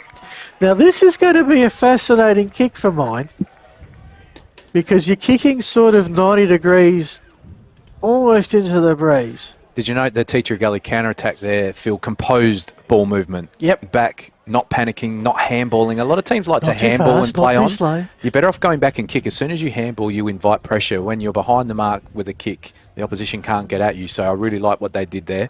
Big play here. Could have been a 12-point play. Chris Olsen from the That's Bulldogs of Central District. And there is your quick reply. Teacher Gully kicked 2 to the northern end, have now kicked 2 to the southern end. They restore their 17-point margin at the 19-minute mark on the Hans Bodel scoreboard. It is Teacher Gully 4-4-28, Shock 1-5-11. Tap for mine's probably been the best player on the ground, Phil, but what he's not probably wanting to do is laser a pass back through the middle of the ground. He's better off just probably maybe going back down the line. Like I said, but it's easy from the commentary box. It was a big turnover because Sacred Heart really have been on top getting repeat entries. If Tap goes back inside 50, but it's turned over, Teacher Gully make them pay. Big play. Well, 12-point turnaround maybe, and the Teacher Gully Penny, as he so often does, grabs the ruck contest, sends them forward. He's a one-man ruck roving combination. And Tape again. Last time he went inside 50, found a target, and ended up in a goal. He's found another target in Jake Robinson. He's going to take his time. See how important the centre clearance is. You score a goal and then get the centre clearance. It just puts the opposition under pressure again. Nothing fancy there, but just field position. This will be a tricky kick. I anticipate this might fall short into the goal square. Sacred Heart need to rush it through if they have the can. binoculars ready is what you're telling me. He wasn't confident with the distance when he took the mark. Now the mark looks about 45 metres out, so the kick should be on 50. It is. He's gone way right, and I didn't think it was possible, but he went too far right. Off hands. That's good result for Teacher Not Gully. the worst result. Great result. Keeps the ball down. As we're now into time on, you've got a 17-point lead. At worst, you want to keep that lead. At best, extend it right on the halftime siren. Throw-in comes in. It looked like it came in about 3 metres. I'm sure it did. And I'll tell you what, the little grubber kick. Touched on the line there. I reckon that was going to go through. That was well done by Zach Sanderson, almost playing a goalkeeper-like to stop that attempt by Rockwell. So behind, back to 3 straight goals. So Sacred Heart are off and kicking towards with the wind to that eastern side. I guess you go with the wind on the kick out, so then it's a bit of a kick and a bit to come back into it. 21 gone. Big couple of minutes here, Phil. Goal either way. If Sacred Heart get one, they'll feel right in the contest. But if Teacher Gully get it, this is going to be a very handy lead in a low-scoring game. The all-important, let's take some momentum into half-time. Shock had it, and they lost it. And Teacher Gully have it right now. And they're going to get an extra chance. Umpire says play on. Goes into the pocket. Now, let's have a look here. It was touched. Okay. So it'll be a throw-in. Well, they're conferring here. Sacred Heart looking for the last touch free kick, and they're not going to get it. If you're uncertain, umpires always throw it in. Yeah, that seems fair and reasonable.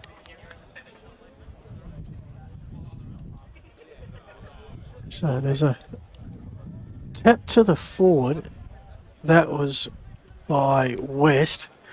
Teacher Gully pick it up towards the goal line. Sacred Heart have some numbers but can't take the mark. They've got numbers here. They should clear and do to Tyson Code. He decides, okay, let's stop a moment, wait for cavalry to arrive, which it does. And they've moved it towards defensive centre wing. Tom McDermott. He goes inboard. This time it's a target to Brinkworth. He goes across the ground. Again, another target. This time it's beautifully smothered by Tape. He's had some good moments, Tape. Personos, 1-2 back to Tape. He runs to 50. Kick to the top of the square. It's a mark. Rona Rockwell has taken it. Huge turnover again. Looked like Sacred Heart were out, didn't it, Phil? They played the composed game from the wing. They switched the football, but then the smother on the next switch kick. And yeah, who was it that... is it Tape? Yeah, he's shown great composure. You talk about best team man, those 1%ers. And just the composure as well to find the targets inside 50, whereas so many players today have been rushed. So well done to Cody Tapes, having a great half. So here's Brian Welkel. You can see here. He's going to start right on. When I said aim right, I said the right goal post, not the right behind post. He's a young player. He'll watch the tape during the week, and Yeah. I'm sure the coaches will do some work with him. Very young player, 12. You can see he looks like he's fresh out of the Colts. He does. He's got that long flowing hair, which makes us all at our age very, very jealous. So, okay, opportunity, couple of opportunities for Teacher Gully they couldn't take full use of. They're 4 goals 6. Shocker 1 goal 5 on the Hansbordel scoreboard, and Teacher Gully will go again. How's that inside 50 count? Still 10-9 in favour of Sacred Heart. Okay. Oh, there's a Fantastic big collision. flight. Everyone gets up, which is important. I think that was McDermott going back with the Yep. flight. Great courage. Balls emerged out of their Sacred Heart habit. Half back flank. All right. There's a very open player. I think that's Henry McAuliffe. His kick, though, you must see Henry was so wide open. Where were the Gully players? Well, one of them, Josh Spence, was downfield waiting for the kick. Back to James White, who's been busy. So this is late in the quarterfield. This is where you need your leaders composed. There's no need to take any risks here. Play It's it a wide. 19-point lead, biggest of the game. Teacher Gully would be happy to go in with this lead, but they don't want to concede one. There's a risky ball, but he's hit it. They don't have to score again, but they don't want Sacred Heart to do so. So the ball straddles over the boundary line. Bounces over, it will be a throw-in. That's pretty much true centre wing on the western wing in front of the little coaches' huts that they've got here. Won't be a long quarter, will it, Phil, as a player goes down here needing some treatment. If I'm Teacher Gully, I'm looking to get a +1 behind the ball, which it looks like they do. Yeah. Because, of course, they'd love to score, Phil, but they'd hate to concede. Exactly. That's as A a draw coach. is almost as good as a win over these next few critical minutes. Yeah, you mentioned not much scoring. We had 2 goals in the first quarter. We've bumped it up to 3 in the second. I think this is what happened, similar to a game I called Shock against Port Districts here last year. My first experience of calling it this, although that's 2 players going at it. That's the siren. Got to give a call out to Adam Machota of Teacher Gully and Cameron Rankin of Shock, That was a who great just contest. had total eyes for the football, knowing that a collision was coming. What a collision to end the first half. Both are up and are in the embrace of their teammates, recognising that. Amazing feat of courage from both sides. It is half-time here at the Senior Oval. Goal scorers so far. This won't take long. The Teacher Gully, Brody Latham 2, Jack Asprey 1, Ned Brooks, a great goal for Sacred Heart to get them on the board. I won't go through the behind scorers. There's been a lot of those. We'll take a break. We'll get some scores. Adam a chance to get his thoughts together. Hope you're enjoying round 1, game 1. You're watching the Adelaide Footy League. Thanks to Filming Footy.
We've been housemates for, what, nearly 4 years? Yep. Basically, since I started my uni degree and you got your apprenticeship.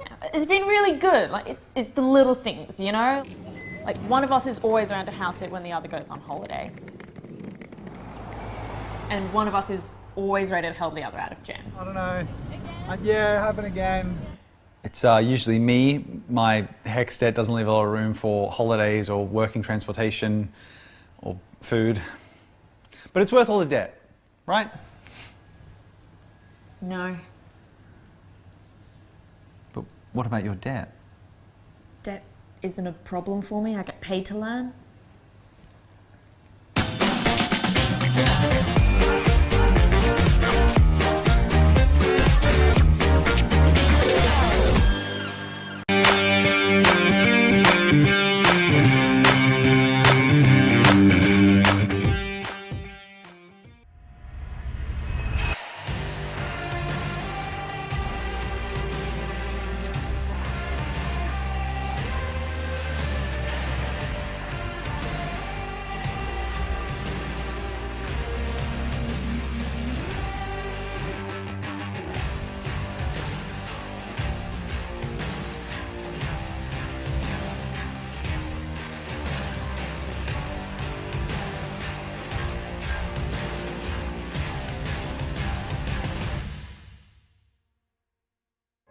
Do you belong in a role that drives you? In a community that makes you proud? In a team that brings out your best? You belong in blue. Apply for a career with South Australia Police.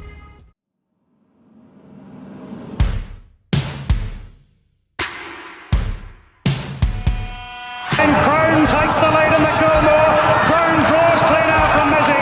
It's a Queensland victory. And a big payday for his owners, winning the English Millennium in a romp. But Ayrton the class, and Ayrton won the Victoria Handicap. But Mahuda goes all the way. Where again, Mahuda?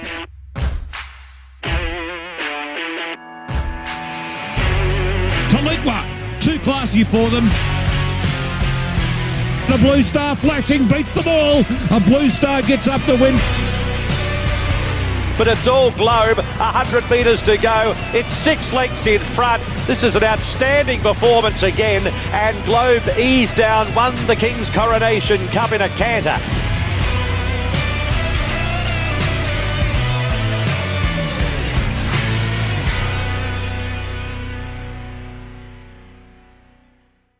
Get a quick and easy low-rate car loan from Police Credit Union today.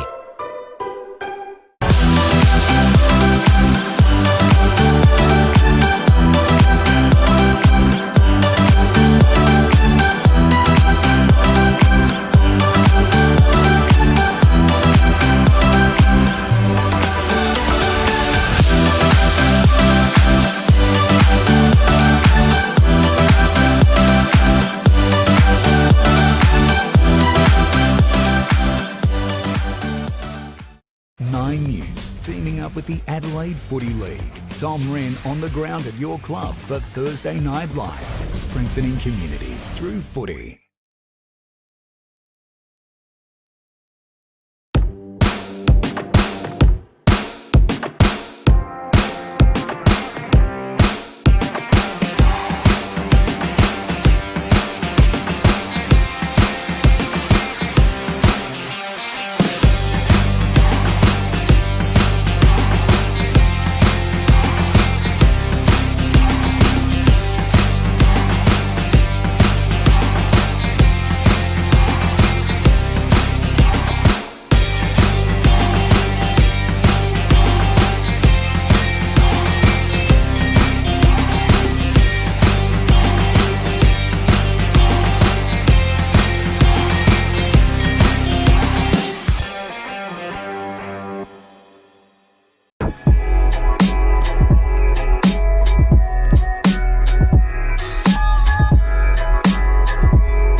We've been housemates for, what, nearly 4 years? Yep, basically since I started my uni degree and you got your apprenticeship. It's been really good. Like, it's the little things, you know? Like, one of us is always around to house it when the other goes on holiday. And one of us is always ready to help the other out of jam. I don't know. Yeah, happen again. It's usually me. My HEC stat doesn't leave a lot of room for holidays or working transportation or food. But it's worth all the debt, right? No. But what about your debt? Debt isn't a problem for me. I get paid to learn.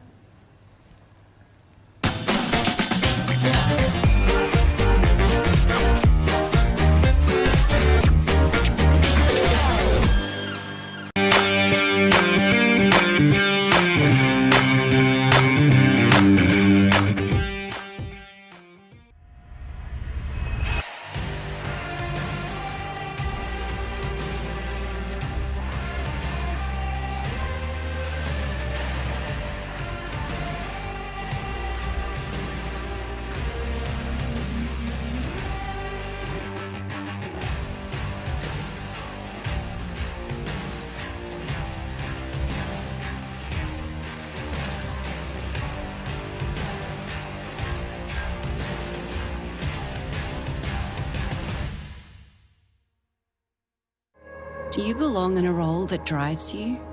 In a community that makes you proud? In a team that brings out your best? You belong in blue. Apply for a career with South Australia Police.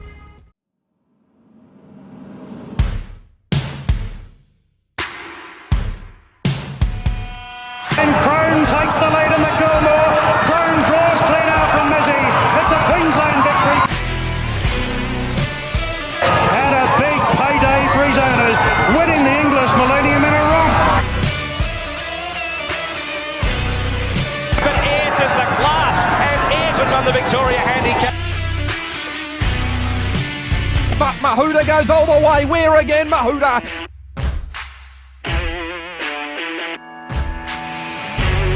Taliqua, too classy for them.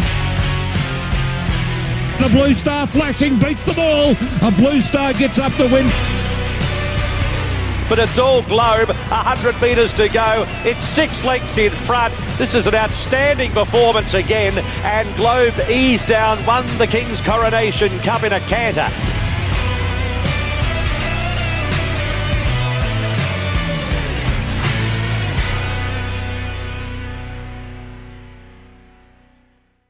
Get a quick and easy low-rate car loan from Police Credit Union today.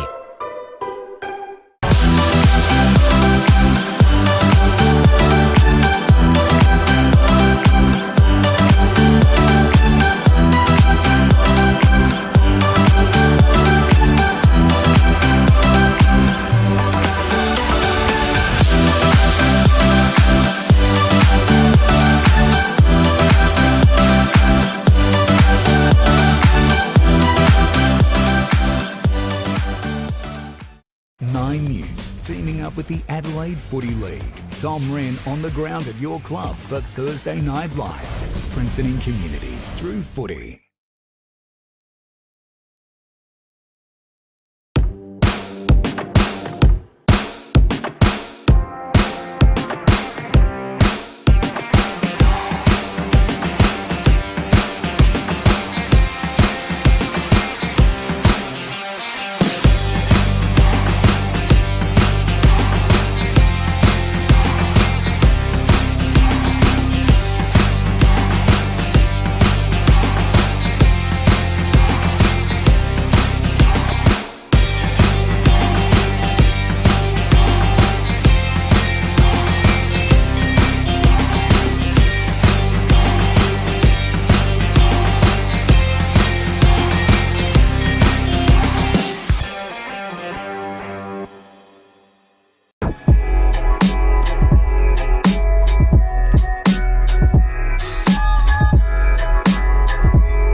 We've been housemates for, what, nearly 4 years? Yep, basically since I started my uni degree and you got your apprenticeship. Yeah, it's been really good. Like, it's the little things, you know?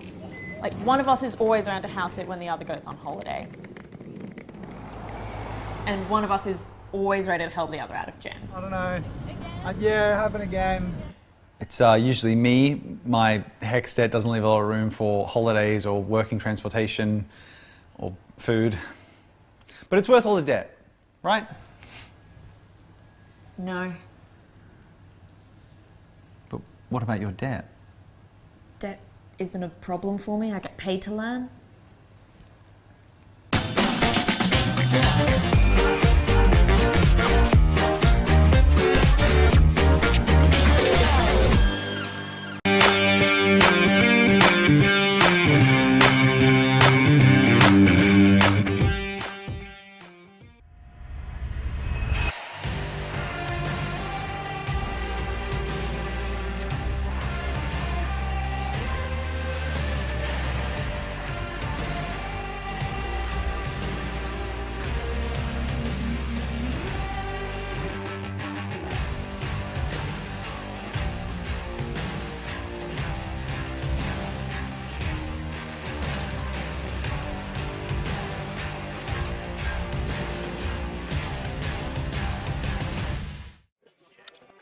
Welcome back. Hope you enjoyed your half-time break.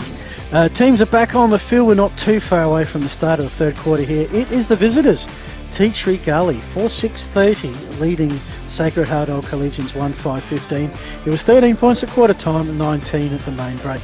You're with Phil Herden and Adam Jeffries. And Adam, you've had a look at some stats, chance to collect your thoughts. What stood out for you in that first half? Yeah, for mine, I don't know if it's been orchestrated by the coach Mascotta or not, but they played more of a front half game, Tea Tree Gully, than what they have in the past. They've defended really well. They've been dominant around the stoppages because of Penny, and they've been able to lock the ball in the front half of the ground and get repeat entries, winning the inside 50 battle 25-18. So that's a really good number for them. And they did cause some really good turnovers in that second quarter, which resulted in goals. So I've been most impressed with Tea Tree Gully. They don't have the big name players as some of the other Division 1 clubs do that, but they look well drilled and getting a lot of repeat inside 50s. For mine, the surprise, and there's still a long way to go, Phil, is Sacred Heart have only taken 3 marks inside 50, and we know they've got the tall targets inside 50 that are capable of doing it. So there's a bit of round one rust there. Alex Collado looks like he's about to rip the game apart. It just hasn't happened yet. So I would anticipate the tall forwards for Sacred Heart to get involved at some stage. So it's a handy little break for Tea Tree Gully, but by no means is this game over. I anticipate in a low-scoring game that all Sacred Heart had to do is kick 2 quick ones, and she's back on. So look out for that this quarter. We both went for a wander at the half-time break, and we both came to the same conclusion. That breeze is stronger out there than it is in our commentary spot. Yeah, it's easy in the commentary boxes. I've probably been a little critical of some of the skill errors, but when it's round one, no trial matches and a breezy day, you're going to get, and pressure. You know, like I said, Division 1 clubs don't play against other Division 1 clubs in trials. The pressure of Division 1 football shouldn't be underestimated. It's a high level, defensively sound. If you make mistakes, you get punished. So, yeah, we've seen a bit of rusty football so far, but that's to be expected. I'll come back to you for a couple of nominees for our awards in a moment. But just to give you some scores around the rest of Division 1, St. Peter's and Prince Alfred. It was St. Peter's up by 11 points at quarter time. Well, Prince Alfred kicked 5-1 in the second quarter. Half-time, Prince Alfred Old Collegians 8-5-53. St. Peter's Old Collegians 6-6-42. 11-point lead to the defending premiers. Brighton and Glenunga. It was Glenunga by a goal. 2-1 at quarter time. Glenunga kicked 4 goals. Brighton kicked 2 behinds in the second quarter. So the Rams 6-5-41. Brighton Bombers 1-5-11. That is a 30-point lead to last year's runners-up. The two Div 2 promoted teams at Payneham. Well, it was Golden Grove by 13 points at quarter time. Second quarter, Payneham Norwood Union kicked 3 goals, as did Golden Grove. But Payneham Norwood Union actually kicked 3 goals, 5. So it is at half-time, the Kookaburras by 9 points, 7-4-46. Payneham Norwood Union 5-7-37. And lastly, at Broadview, hosting Port Districts. Port Districts, big-name recruits. Broadview have done a fair bit of recruiting too, and new club rooms. It was Port District by 8 points at quarter time. They then kicked 5-0 in the second quarter. At half-time, it's the Black and White, 7-3-45. The Tigers, 1-3-9. The biggest margin at the first half-time of the season, 36 points in favour of Port District. Any there that surprise you? Oh, Broadview having 1 goal at half-time at home with the new facility. They're not alone. Surprise. But Port, I tipped in the pre-season, Phil, when I sent through it. I think Port District's going to be very mean defensively this year. They were so good at it 2 years ago. I don't see many getting past Lysett up the line. And Haynes is one for mine. He's going to intercept a lot, isn't he? He's an elite player still. I want to thank all our broadcast sponsors: Sports Interactive, Hahn, Dartfish, Amazing Footy Stats, Farmers Leap Winery, Archie's, Roll the Dice Racing, our MVP for the season, Classic Clashes, Programs to Fit, Sportal, and of course the Moseley Bar and Kitchen. We're going to have awards to prizes from New Balance, Belgravia, Dartfish and Archie's. For the best player, we're going to have the Magic Moments and the Neomorph Mouthguard. Best team man gets the Moseley Bar and Kitchen voucher. And any early nominees, because you get the player and the team player of the game.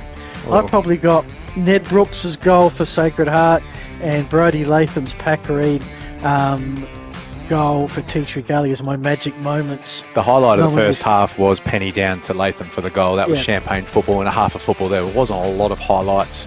But let's see what happens in the third quarter. As they play more football, they've settled. Expect to see some better ball movement and some more goals in the second half.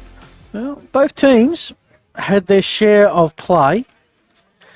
Who can make the better of their opportunities? Third quarter of the season. Who's made some winning adjustments? Rucks go to it. A win early to Sacred Heart. And another free in the middle to Tea Tree Gully. They'll go forward first of all, kicking towards camera, as we are based on a north. This is a north-south ground, but you may have noticed not a lot of room on the wings to park a broadcast van, so we're calling end-to-end footy literally this afternoon. Sacred Heart with it.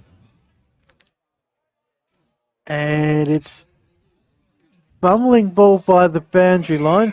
Good attempt from Elijah Lobby to try and wrest control. That was under a fair bit of pressure whilst doing so. Didn't allow Teacher Gully to escape with it. Went for the draw, which is the throw-in. So their attacking side of centre wing on the western side. If I'm Teacher Gully, Phil, I'm almost considering asking one of my forwards to just play like a defender on tap. Again, he intercepted the ball before. If Teacher Gully can get around him, they'll win this game. He really does lock it down. Here's a chance for Sacred Heart to get the first score. It won't be a goal. It is barely a behind. Ned Brooks, who has their player of the day, he has their goal, opens it up. 1 goal, 6-12 on the Hans Sportal scoreboard. That is shock.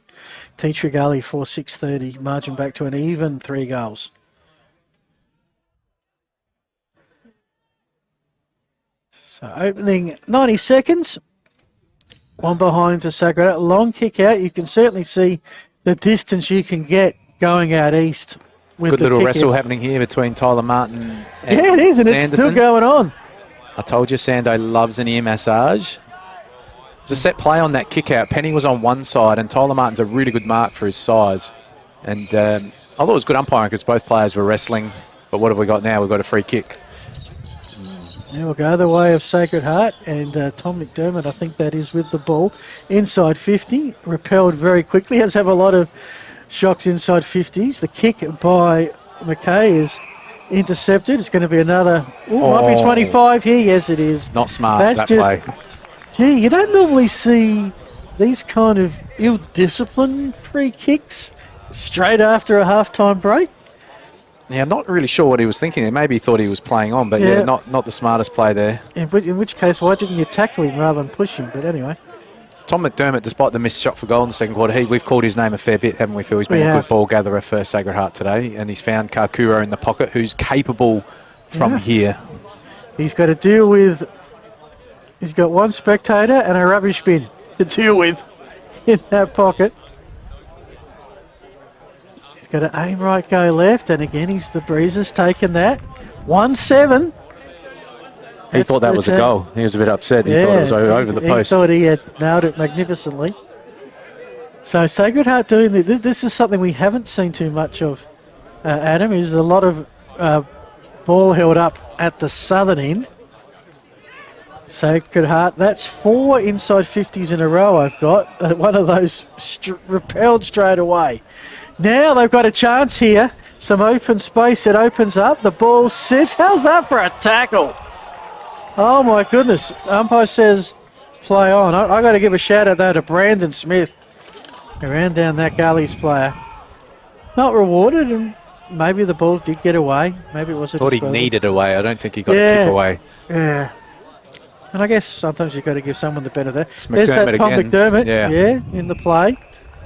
Of course, there's Penny exerting a presence. None of the tall forwards from either team have been able to really bring the ball to ground or mark the ball. There's been a lot of intercept marks. Well, I keep harping back to the game that Sacred Heart played here last year against Port District, only because it was so similar with the low scoring.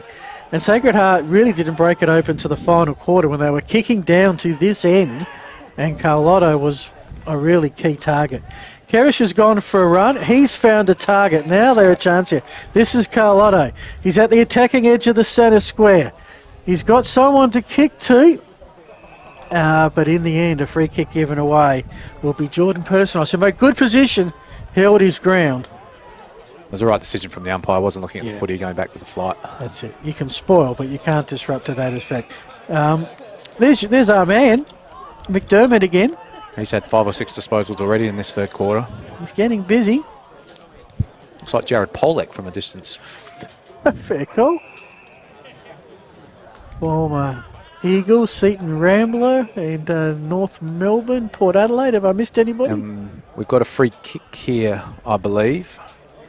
Not sure what it was for. There's a little bit of confusion. He's going the way of Darcy Lacornu. But if you keep getting the ball inside 50, the whistle's going to go your way. 5 inside 50s to 1 so far. McDermott's been dominant. And this is Lacornu. We spoke about him pre-match. Not sure we've called him a lot, Phil, but he can insert himself here. So he's ex-Glenelg coming back from a knee injury.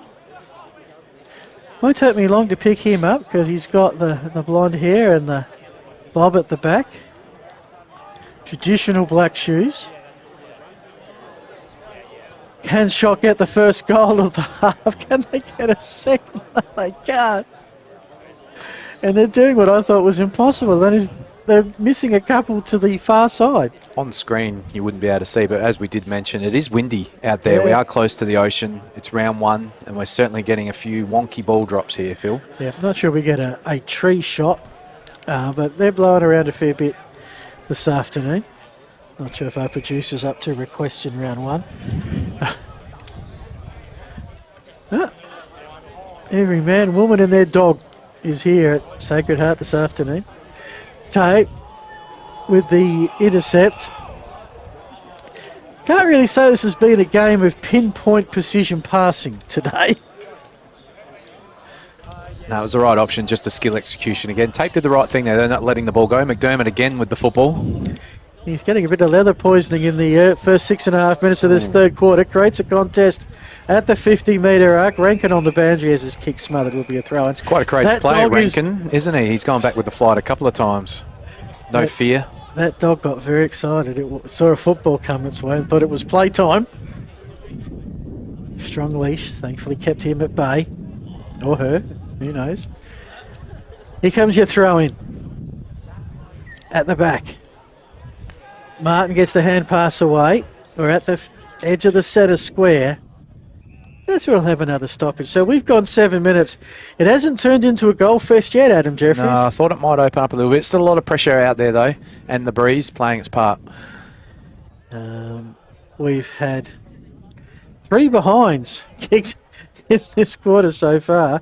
All to Sacred Heart, I should add. And if a couple of those had been goals, they would be right back in this contest. They're still in range. Well, they're certainly still in range. They're only just going to take 2 straight kicks and that's right back on. And Teacher Gully young players will start to feel the pressure.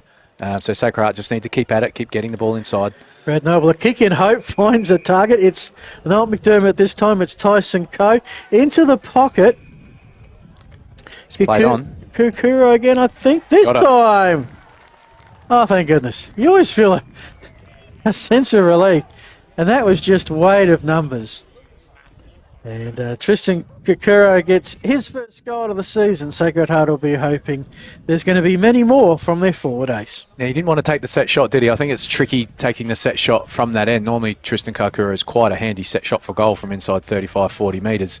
But he took the quick play on and he scored the goal.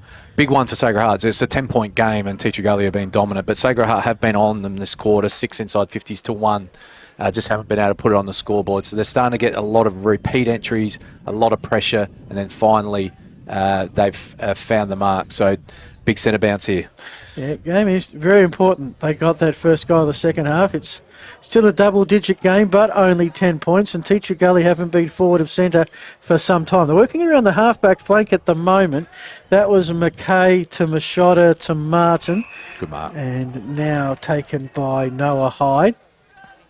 Suddenly we're at the 50-metre arc of Teacher Gully, and Zach Sanderson and Tab. I mean, that's a really strong defensive setup, helping out as well Brad Noble.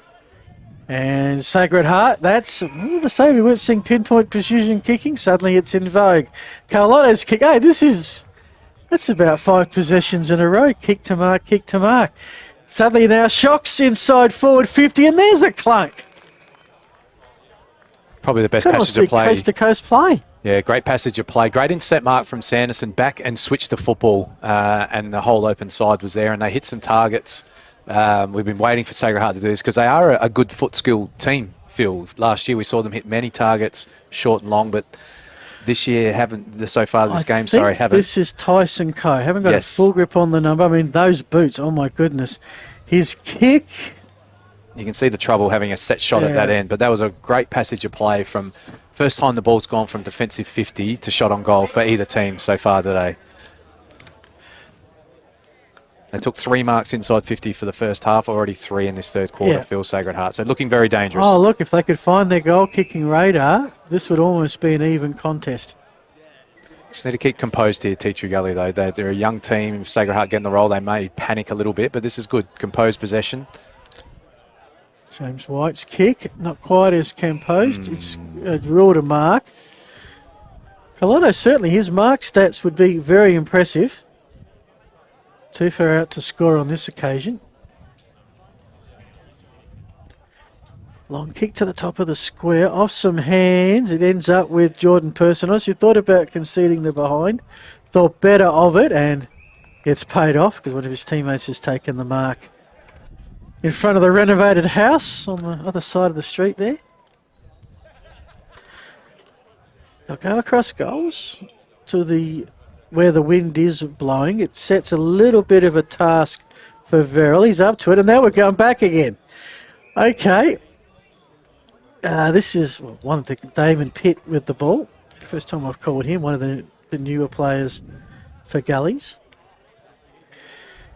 He'll kick it. It sinks to a fair degree. Here comes Shock on the rebound. Kerish's kick finds a target.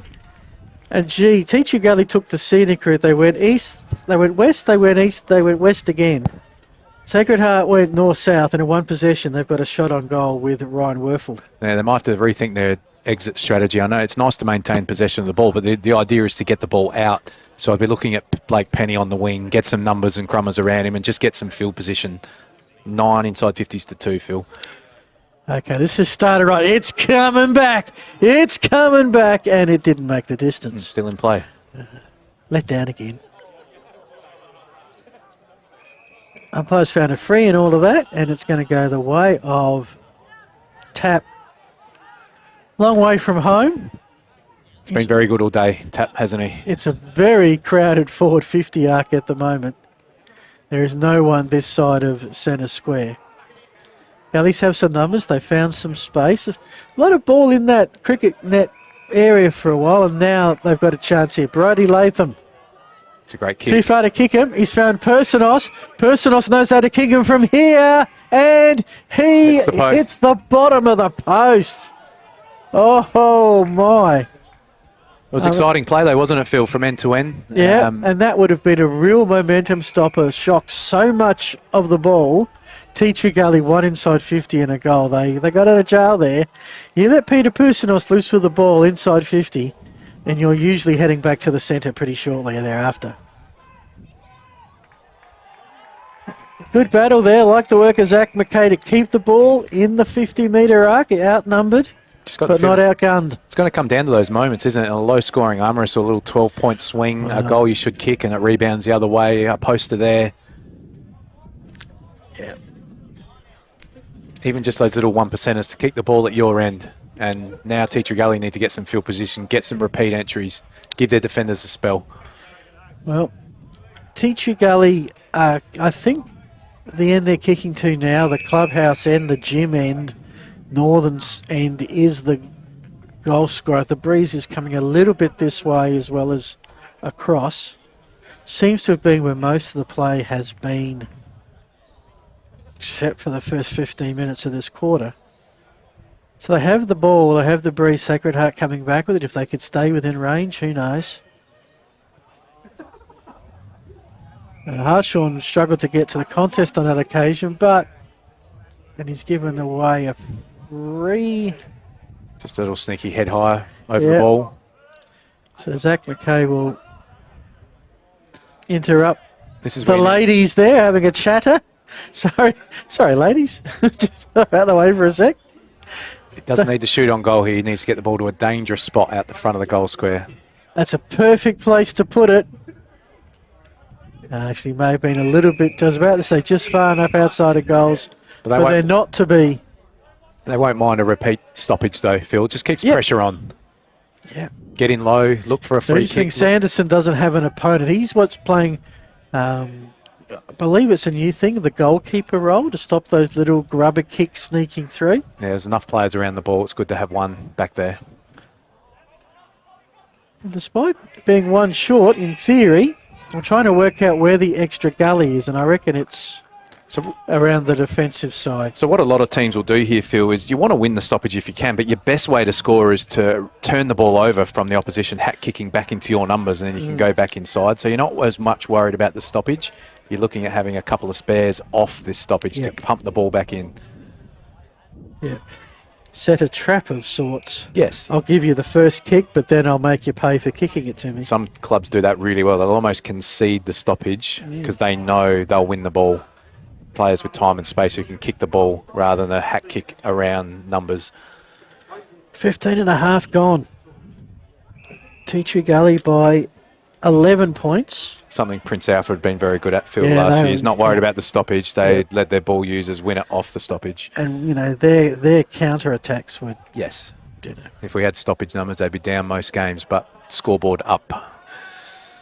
And that's where games are won and lost at the end of the day. Seb Kerish's kick from here almost looks like it was about to take out part of a Moreton Bay fig. Very close to that boundary line. Touched over, another throw-in. So it's a bit of a stoppage fest here at the moment. Certainly more throw-ins and ball-ups than possessions. Good response by Tea Tree Gully. I really thought the Sacred Hearts experience was starting to get on top. But Tea Tree Gully, with a younger team out there, they've just responded here with a bit of pressure. Next goal's huge, Phil. Whoever scores the next goal can win this game. There we go. Yeah. Early call. That's special comments, Adam Jeffries. No, it's a big goal because if Sacred Heart get back to 4 or 5 points, I think Tea Tree Gully will feel a bit of pressure. But if Tea Tree Gully can get one here, and a buffer of 17 points leading into three-quarter time is big. That was McAuliffe with a kick into Hope. It's going to be rebounded by Gullies pretty quickly. Hit the chest of Noah Hyde. He went to get it back, was slung out of it. Umpire says, let's all play on. And eventually there's a holding on free that will go the way of Persinus. Again, he's too far out to kick the goal here for mine, Persinus. You're better off just getting the ball to that 15-metre mark. It's too easy if you just lob the ball to the goal line. Taps and Sanderson are going to destroy it. I suppose they kick it to a hot spot, not the goal line. But Persinus, over the years, has taken these shots, and he's capable if he really gets onto it. Distance was not the problem. That almost went through post high. It is wayward, however, and so the point fest that has become this game continues. 2 goals 9 to 4 goals 9. They're wasted opportunities for Minefield. Wasted opportunities, 52 metres out on the boundary line. Get the ball to a central position. It's all about percentages, isn't it? Can you create a higher percentage opportunity? Now they're holding the ball call. Hold on, that's who'd be at the bottom of that pack? It's quite interesting. The whistle blew and just 15 players dispersed at once. Now this... It's Tyler Martin. He's been good again today. I was about to say, he's not going to have a shot for goal. He's going to go to the pocket, looking for West, can't take it. Here's Persinus again at ground level. Goes to ground, looking for the push in the back. And he's going to be... I think he was playing for the free then, the way that he sort of fell forward. Yes. And the umpire was probably keen to square one back the other way once he was sitting on top of it. Correct. So more to go. Just set a defensive 50. Had the last 5 forward 50 entries, Teacher Gully, but didn't What'd they find get a out goal. of it? 1 point? Yes. In total? Yeah. It's a good contested mark by Carlotto on the wing. Now they got the run. They got the man at Brinkworth in the middle. He's got an opponent to get around. Hand pass. Will he link back 1-2? He's got to go and get it. Might be a turnover. Can't keep the feet. Gully's having. Oh, that's a good intercept. But just as Shock were about to take off. I'll go back to Brinkworth there, Phil. I don't understand why players want a handball when they've taken a mark. Get back, kick it. All it does is invite pressure. Very rarely works. Long penetrating kick to the back of the pack. That should be. Shock say we've had enough of this pressure. We are conceding the point. Last 6 we entries. have plenty of those. Last 6 entries for Teacher Gully. Should be a free kick against Latham. That was far too early on the fly. But it didn't cost Sacred Heart in the end. So this is with Braun, who had the intercept earlier, I think. His kick is turnover. So Teacher Gully keeping some pressure on here. Okay. Oh, another collision mark taken. Tyler West, I'm not sure if I would ever want to have a collision with Tyler West. I think we'd all come off very much second best. He's a solid player, solidly built player. He hasn't really been able to get in the game thus far, playing as a full forward, second ruck. I think he missed all of last year with a knee. So it's his first game in probably 18 months, so we'll cut him some slack. He was a good goal scorer for Teacher Gully a couple of seasons ago. Big kick. Yeah. We get later. We're into time on in this third quarter. It won't go long. We've had 1 goal. Can we have 2?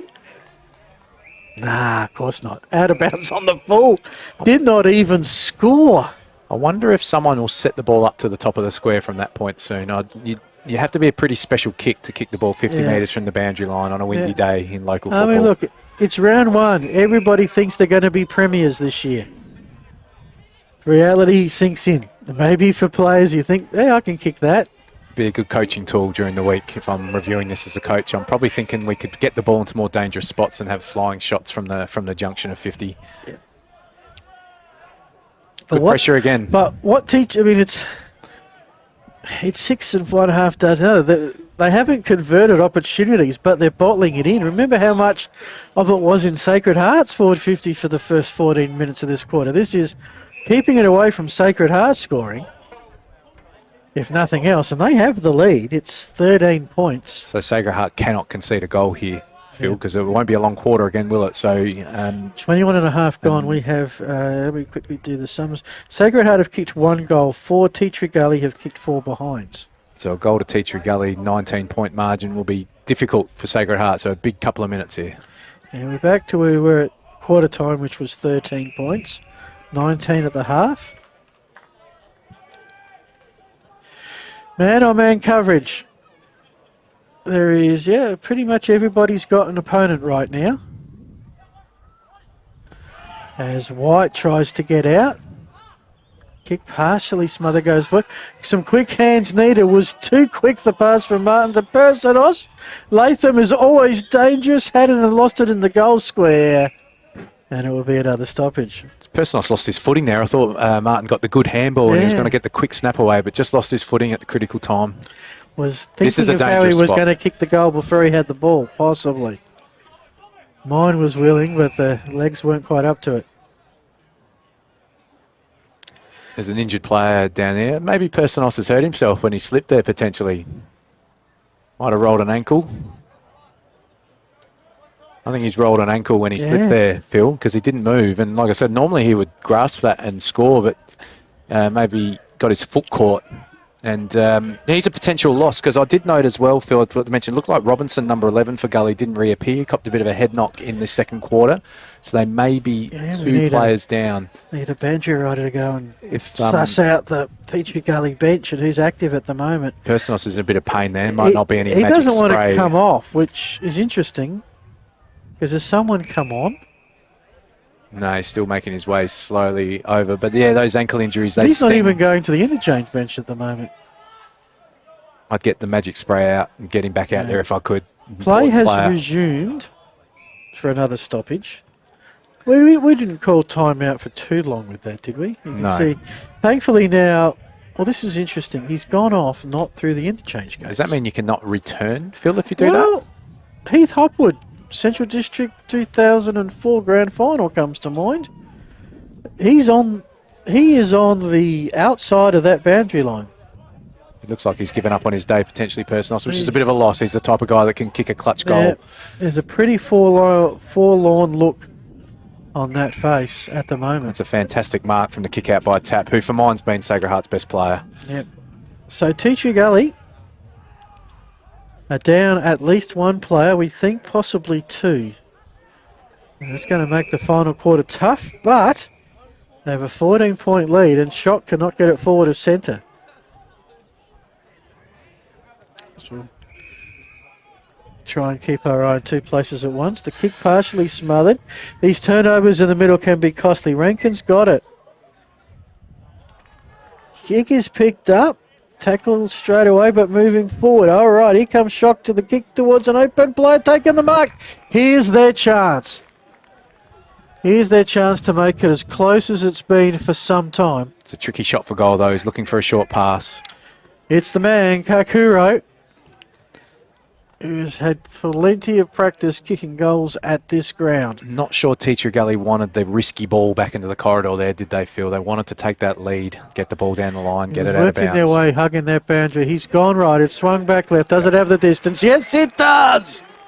At the 25-minute mark of a one-goal quarter, Shock get their second of the quarter and their third of the game. And despite kicking 3 goals, 9, you mentioned that next goal was absolutely critical. They're right back in it. It's an 8-point footy game. It's probably the best set shot we've seen today, isn't it? It's been a tricky day for the goal kickers, but Kakuro went back from about 40, 45 and just swung it back beautifully, kicking both goals for Sacred Heart this quarter. He's a dangerous player always, but yeah, again, I'll go back to Teacher Gully. It's easy from the commentary box, but 25-minute mark, low-scoring game, tried to chisel a pass back into the corridor late. They had so much momentum, I would have been going back down the line. Personos is up and walking, so I'm just not sure if he can come back or what rules we're going to enforce here this afternoon. We'll have a look at that in the final quarter. Three-quarter time is imminent. Another score here would be absolutely critical. And here's a chance for Teacher Gully. A sprint through the middle. Looking for Rockwell. Tap away. Latham. Tackled by Brinkworth. Holding the ball. Doesn't seem to want to get rid of it. He's going to get by 25. Yeah, I was about to say, there's a certain point where it's fine not to give the ball back. But Latham exceeded that. Need to get numbers back here, Teacher Gully. There won't be long to go this quarter. Cannot concede a goal. That's possibly one that you'd say 50 would be appropriate. It was only 25. I still like that rule, though, Phil. 50 metres. General rule for the Tiggy Touchwood ones, yeah, absolutely. For that one, that was a bit more blatant time wasting. Maybe not. Anyway, another turnover. Sits with Asprey. He's turned it over. Can someone keep hold of it long enough to get someone in scoring position? It's with the captain, Clayton Simons, at 50. Kick into the pockets, found the target. So there's been no shortage of marks inside 50 by Sacred Heart this quarter. 6 this quarter, marks inside 50. So marks inside 50 means 6 shots at goal. This again will be a tricky shot. About 50 with a windy day. Again, Sacred Heart looking for handball play-ons when they should just get back and kick composed inside 50. 27 and a half gone. It's just the last kick of the quarter. It's going to fall short, and I reckon there's a shot clunk. Yep, it's a shot. And that's our man LeCornu, is it? With the long hair? Oh, there's plenty of action happening. And this is going to be, and that's, well, 25-50, it's irrelevant. It is Cornu, well picked up. He's going to kick from the goal line, and even I would struggle to miss from there. And just like that, we had 1 goal kick going into time on, and time on has gone 8 minutes. Shock have kicked 2 goals in that time, and the margin is back to 2 points. Yeah, Teacher Gully under pressure now. They've conceded 2 late goals when they had all that momentum. They'll still be happy. If you had said to them pre-match they'd be 2 points up at three-quarter time, they probably would have taken that, but a little bit of a momentum now with Sacred Heart for sure. 7 marks inside 50 for the quarter, Phil, is dominance. That's a big number that we thought might come to fruition. So the score here at the moment on the Sport Orhan scoreboard: Shock 4 goals, 9.33. Tea Tree Gully 4, 11.35. And a little... Is that Latham caught high on the ball again? Okay. Very hot on that today. And Braun seems to be in particular hurry. And that's because he knew that the three-quarter time sign was about to go, which it has. And suddenly we've got ourselves a nail-biter. How quickly a game can turn. Latham and Chris Olsen want to have some after-siren discussions with one of the umpires about their possible holding the ball interpretations. They've scattered now to go to their huddles. We've got ourselves a footy game. Any quick thoughts, Adam, before we take our three-quarter time break? Oh, just the momentum late. Sacred Heart dominated the first 15 minutes, only kicked the 1 goal. Sacred Heart, Tea Tree Gully dominated for 10, didn't trouble the scorers, and then 2 late goals. In low-scoring games, these happen, so I wouldn't be panicked if I'm Tea Tree Gully. They're in a good position still, but a little bit of momentum with Sacred Heart now. Alrighty, in that quarter, Sacred Heart kicked 3 goals for, including 2 goals in time on. Tea Tree Gully 5 behinds. You're watching the Adelaide Footy League, thanks to Filming Footy.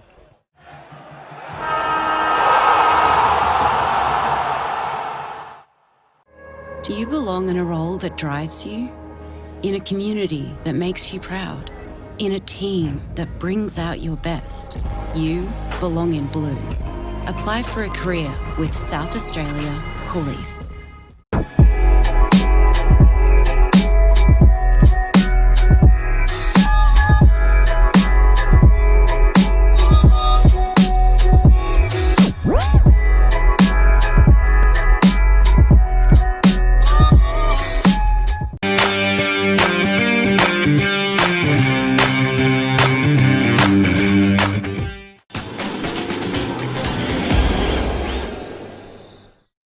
We've been housemates for, what, nearly 4 years? Yep, basically since I started my uni degree and you got your apprenticeship. Yeah, it's been really good. Like, it's the little things, you know?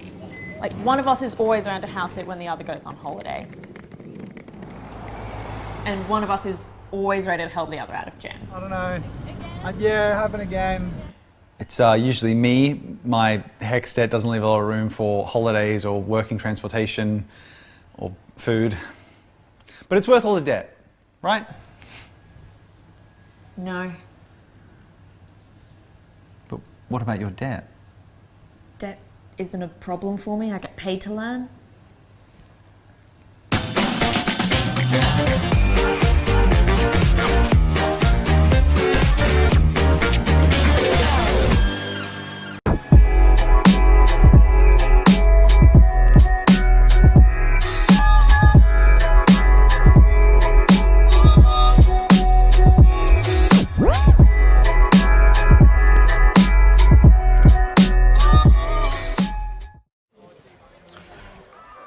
Welcome back. You can see the Tea Tree Gully huddle. What is that?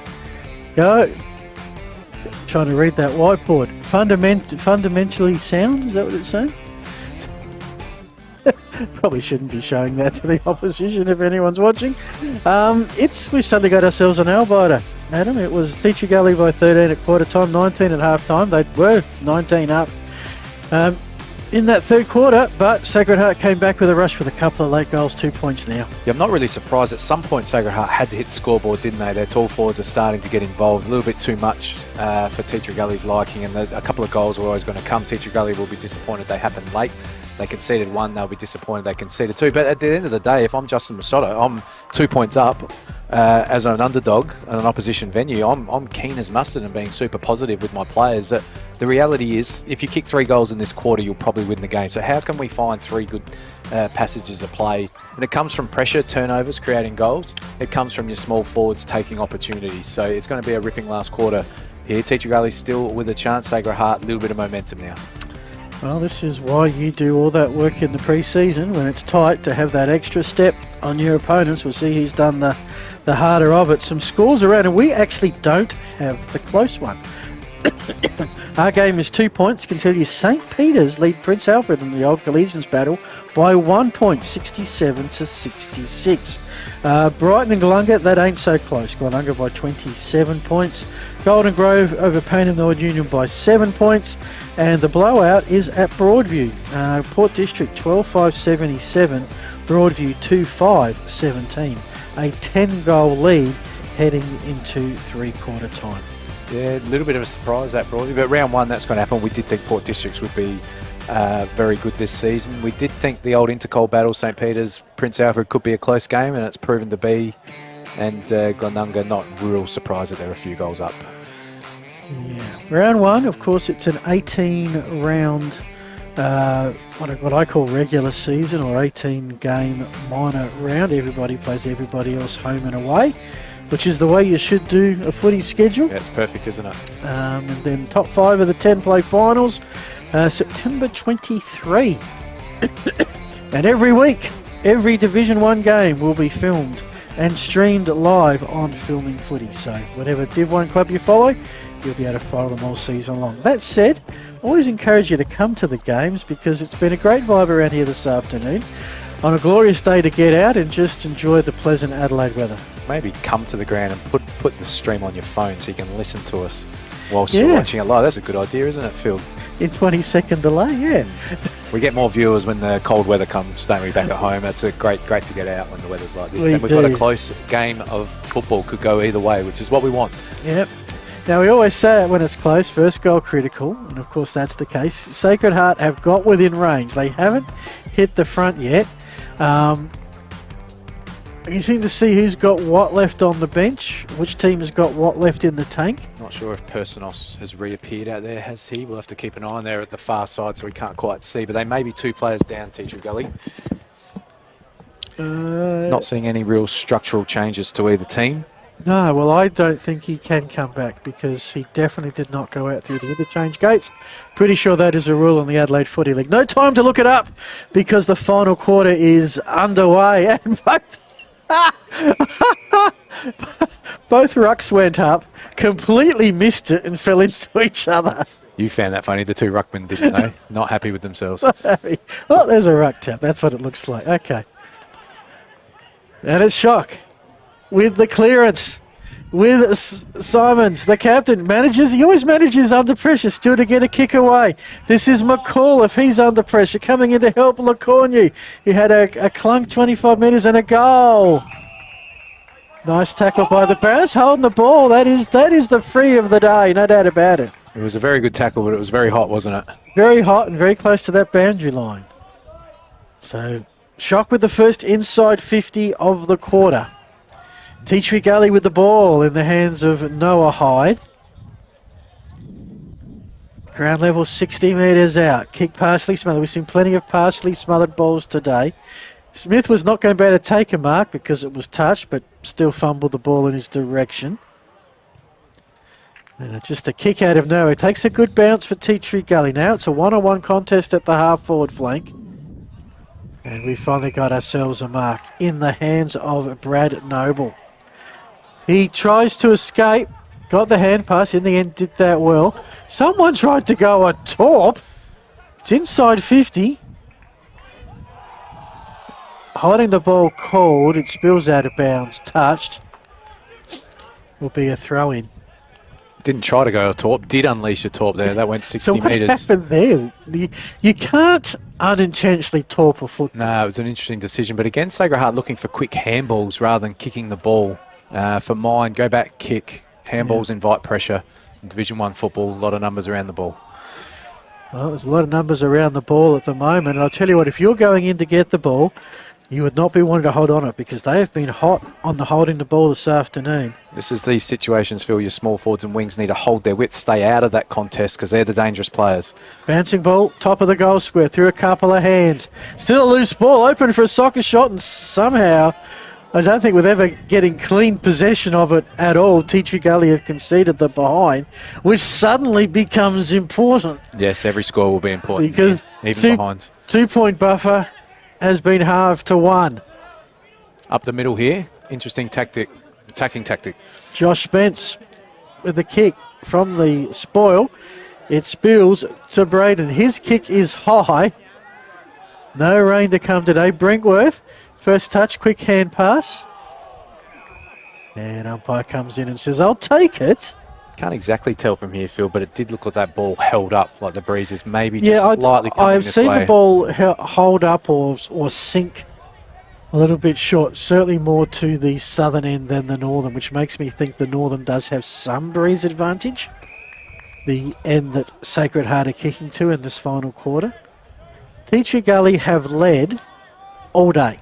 Yes. They kicked the first goal in the opening minute in a game that has only had 8 goals so far. Do like this tactic. He's got Tyler Martin as a +1 behind the ball. I think their defenders do need a chop out. You can see some of the height differences. Young player playing on K-Lotto, smart move, just to not concede an early goal here. Well, they've been hard to come by for both teams. Great tackle. And I was about to say, usually when you tackled, you're supposed to dispose of the ball. That was Zach McKay who laid that for the Gullies. Right now, getting clear possession is problematic. Everybody's in, tackling hard.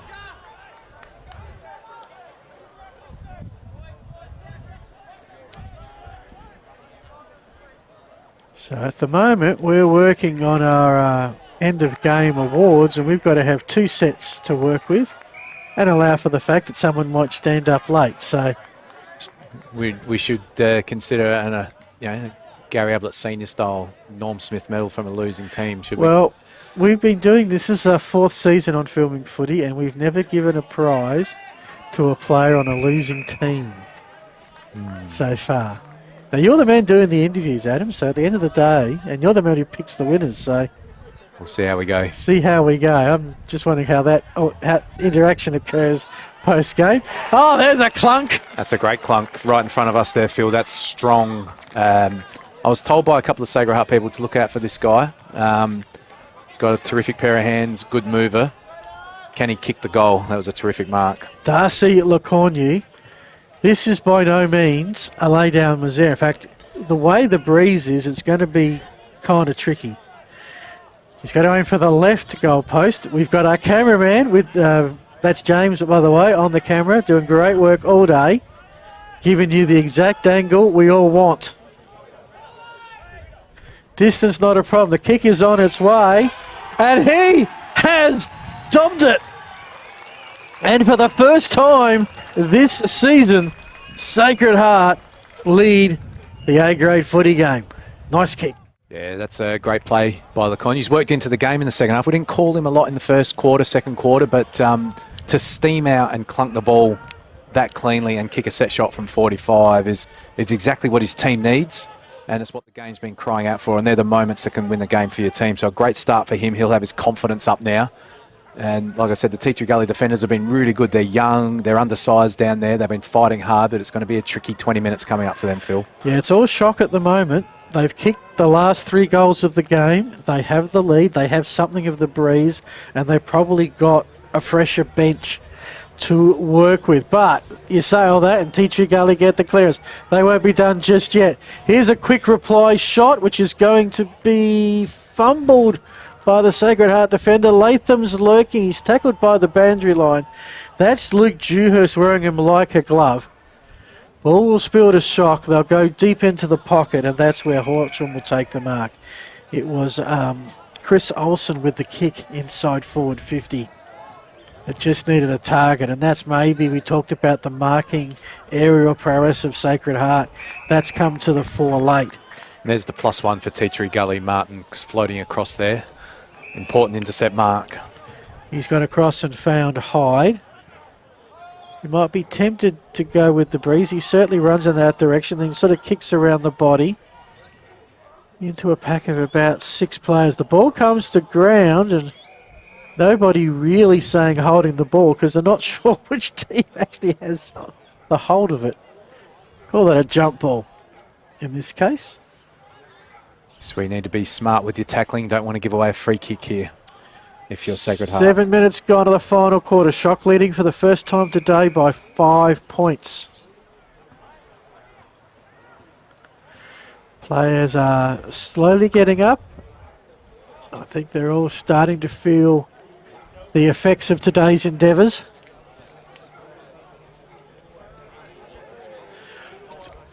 Well, in the end, Tyler West wanted to take on the entirety of the Sacred Heart defence single-handedly. Got past the first two. The third and fourth was a bit of a problem. And he's kicked out of bounds. Need to keep them under pressure here, though, Teacher Gully. Field position is so critical in low-scoring games. Bottle it Try up. and intercept it and bring it back in. Yeah, Brinkworth is... Oh, no, so that's McDermott. Has broken free, taken the mark. Had a good second half, McDermott. He has, and he's spotted up Ethan Moore, defensive 50. Looking for Werfel, and the mark count is really starting to favour Sacred Heart. Now they have a chance to go inside 50. Gullies are there 2-on-1. Kukura was the intended target, but Teacher Gully read that better than he did. The clearing kick around some interference. Rankin and Werfel busy there. If I'm Teacher Gully, Sacred Heart, he tried to spear that ball inside 50. The Sacred Heart tall forwards want it up in the air so they can use their body. Kakura was a bit disappointed with his teammate. They wanted the ball up in the air. Yeah, he was happy to be behind. Put it up. He can, fly at the back. Gully's trying to clear.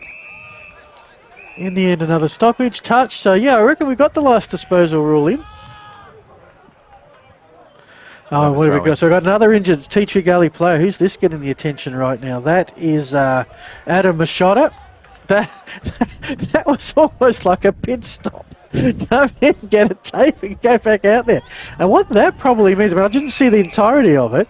If he came on without an interchange, does that mean that Teacher Gully don't have a bench? You might be right. Because I saw him dash straight off, and I didn't see anyone come off. Someone said you better get back on because there's nobody else, son. Yeah. So that just makes it all the harder. But they're not done yet. There he is, Machota from the bench, literally back into the game with a kick. Sacred Heart have some defensive numbers. Now it's a one-on-one contest. This is going to be Spence against McAuliffe. Spills out the back. Cole didn't have time to pick up cleanly. Just got a boot on ball inside 50. Teacher Gully with some numbers, but they can't make a mistake. Kick, and that's a mark at ankle level to Zach McKay.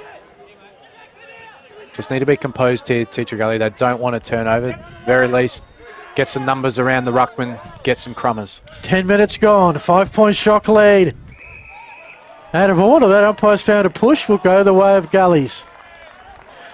Good play there by Penny. They desperately needed him to make a contest stand. Looks like we've got a dislocated finger coming off as well. That's Machota again.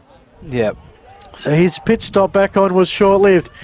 The kick, trying to spot up Hyde, he couldn't collect it. Now some help needed, but it's a turnover. Inside 50 ball looking for Rankin, overcooked it, and Zach McKay. Both teams very strong defensively at the moment. If the play actually stops, I'll have a look and see if there's any loose men playing. It certainly feels like it at the moment, Adam. It's Penny's kick down the wing.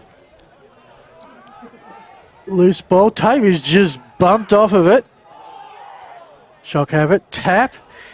See how the hand passes are missing the target, that they're dropping short, and some of the kicks as well. That to me is always an indication of a bit of fatigue creeping in, and you wouldn't blame the players today. It's been a hard-fought footy game.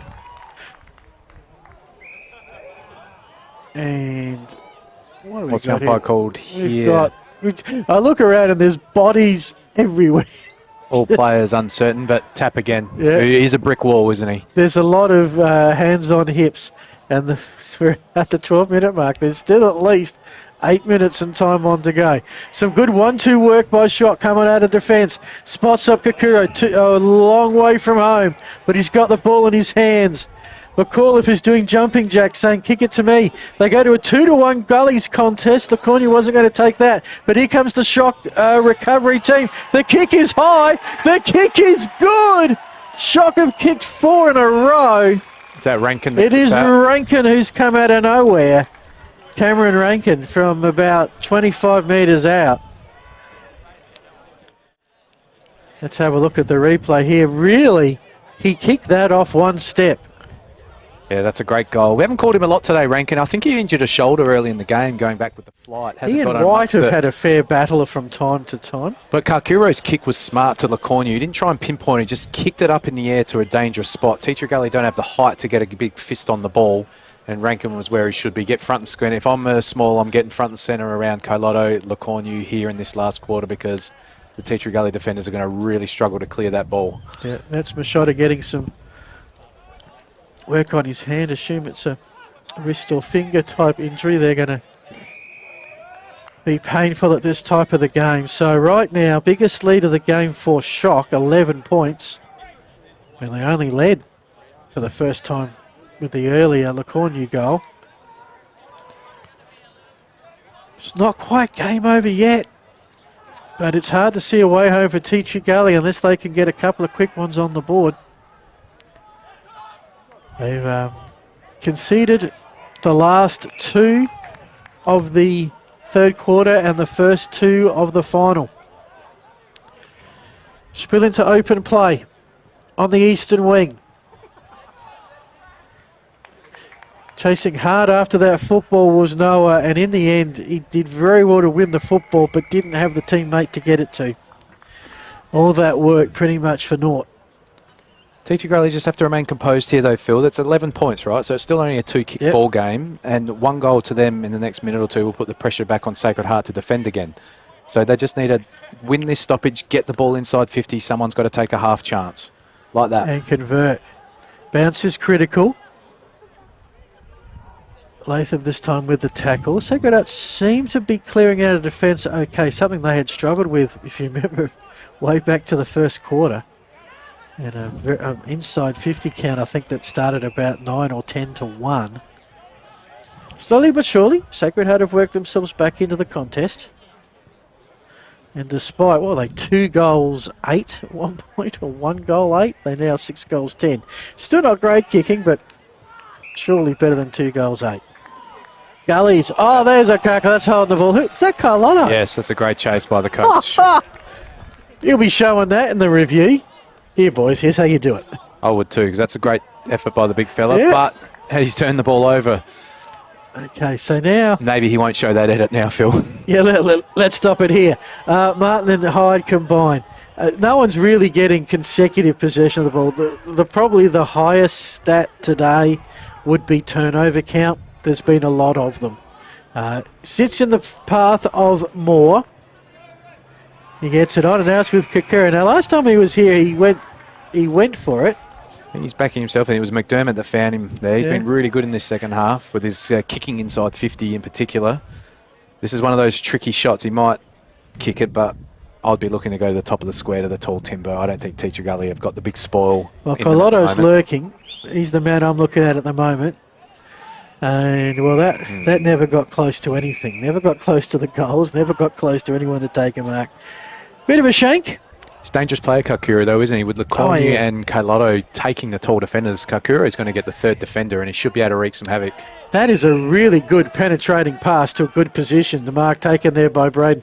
He gets it on to Olsen. Gullies of trying to get one last run into some spaces. Tape. In the end, I don't think Ruckle decided to use him because he had a player further downfield, and that is Tyler West. And I'm not saying the entirety of this game depends on this kick, but it is a big moment for the Gullies. A rare chance to get back in this contest. Great setup by Teacher Gully. They're 11 points down. They knew they had to go up the guts. Had their players there. The player from the back pocket took the risky kick and hit it, and the whole ground opened up. So well done to them. Big shot for goal for West. Now for the finish. A momentary pause as West comes in deliberately. Teacher Gully need the goal, and just across the face. It is across the face. Although they are conferring here. Nobody's celebrating much. No replays in local football on the goal line, so... Yeah, it's a possibility. So who's the Sacred Heart person kicking it in, but they come into view now. When you're a goal umpire and you're unsure, you can always tell by the player's reaction. Yeah. Teacher Gully knew that had missed. Yeah. So you can see the breeze, how quickly and how easy it is to get the ball to a centre wing position today, and that's where almost all the kick-ins have gone, which makes good sense, because then it's 2 kicks coming back. If you go the other way, well, you've got the other situation. So, Adam, we're probably about 7 or 8 minutes away from sending you on your way for your first post-game interviews. We've got a best on ground to give thanks to New Balance Belgravia and Archie Sandals and the Dartfish Beanie is hard on the ball. And this one not given. Okay.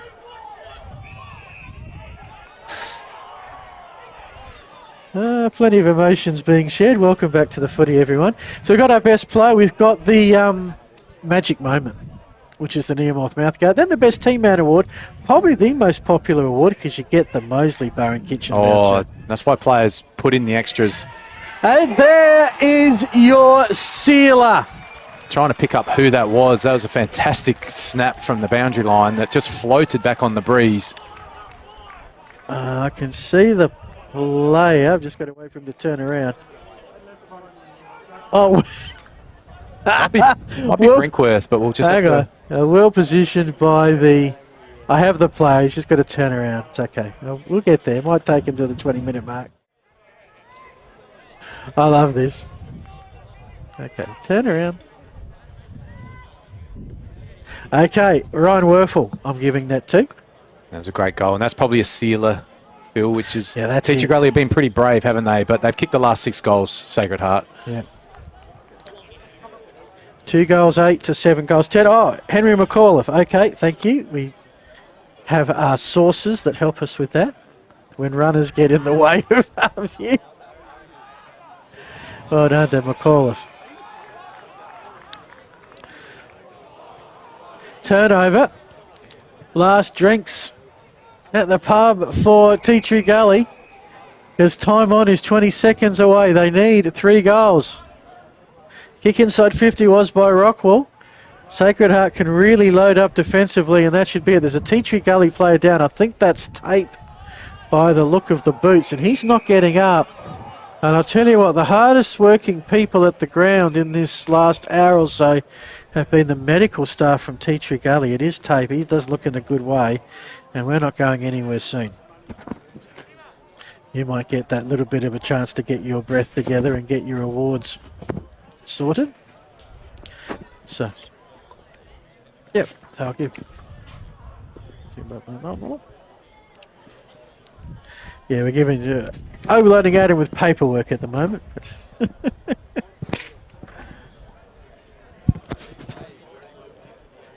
The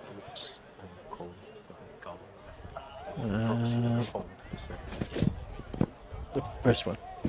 Okay. Please excuse, whilst on the live stream we sort out who's going to give the awards to, but importantly, do have that brief discussion. Okay, play not too far from getting back underway. It is going to be Chris Olsen with the kick. Surprisingly, goes across the face of goal with the breeze.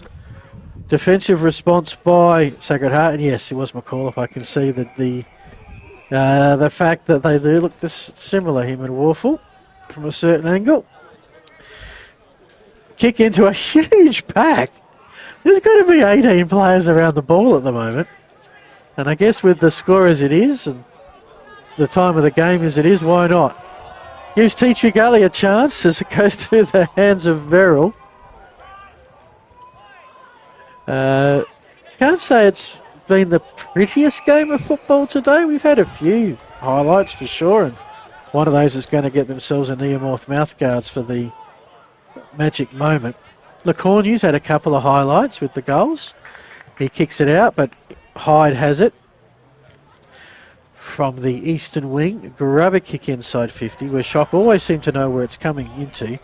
Kerish a clearance, it's kick to kick. Oh, there's a highlight. Flying high. Damon Pitt. Nice grab, young man.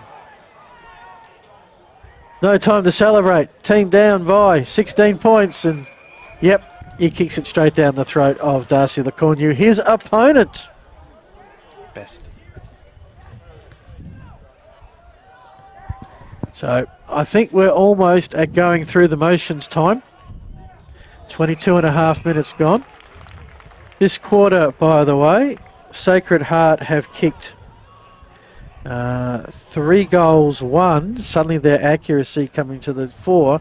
Tea Tree Gully have kicked 1 behind, and I guess the stat that really stands out for mine is since half time, Sacred Heart have kicked 6 goals, 5. Tea Tree Gully have kicked 6 behinds. So Adam's going to head down. Stick around for the post-game interviews. We'll go live to ground level as tape's gone down again.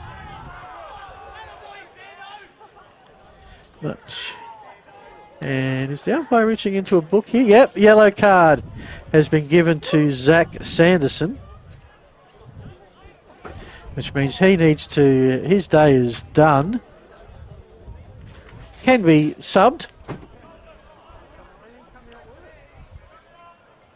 And we'll let those that watch these filming footy games sort out if anything further needs to come of that. So Sanderson's copped an injury, been sent off for a little while. If it was earlier in the game, he could come back, but I can't see this going for another 5 minutes. End of the game, we'll have our awards. We'll also get you some scores around the Adelaide Footy League. That system's worked pretty well for round 1. St. Peter's Prince Alfred is the interesting one. It was 1 point at three-quarter time in favour of St. Peter's, and Golden Grove led Payneham at Payneham by 7. Looked pretty much one-way traffic for Glenunga, and Port District had a 10-goal lead. Shot go forward again. Kakuro can't take the mark. Verrill with the thump. Verrill tackled by Kakuro. And Verrill will get the free. Short kick. Teacher Gully is still trying to run, those that can. James White's kick, bouncing ball. Another turnover? Yep, add that to the list. McDermott, he swings around and finds a target. And it's the man who kicked the miracle goal. We identified him eventually, and it's Henry McAuliffe. No doubt who's got it now.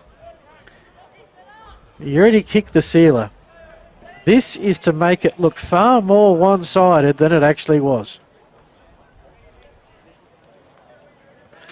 Next week, Tea Tree Gully, all the Gullies fans who didn't make the trip, well, you're at Pertaringa Oval next week to take on Port District.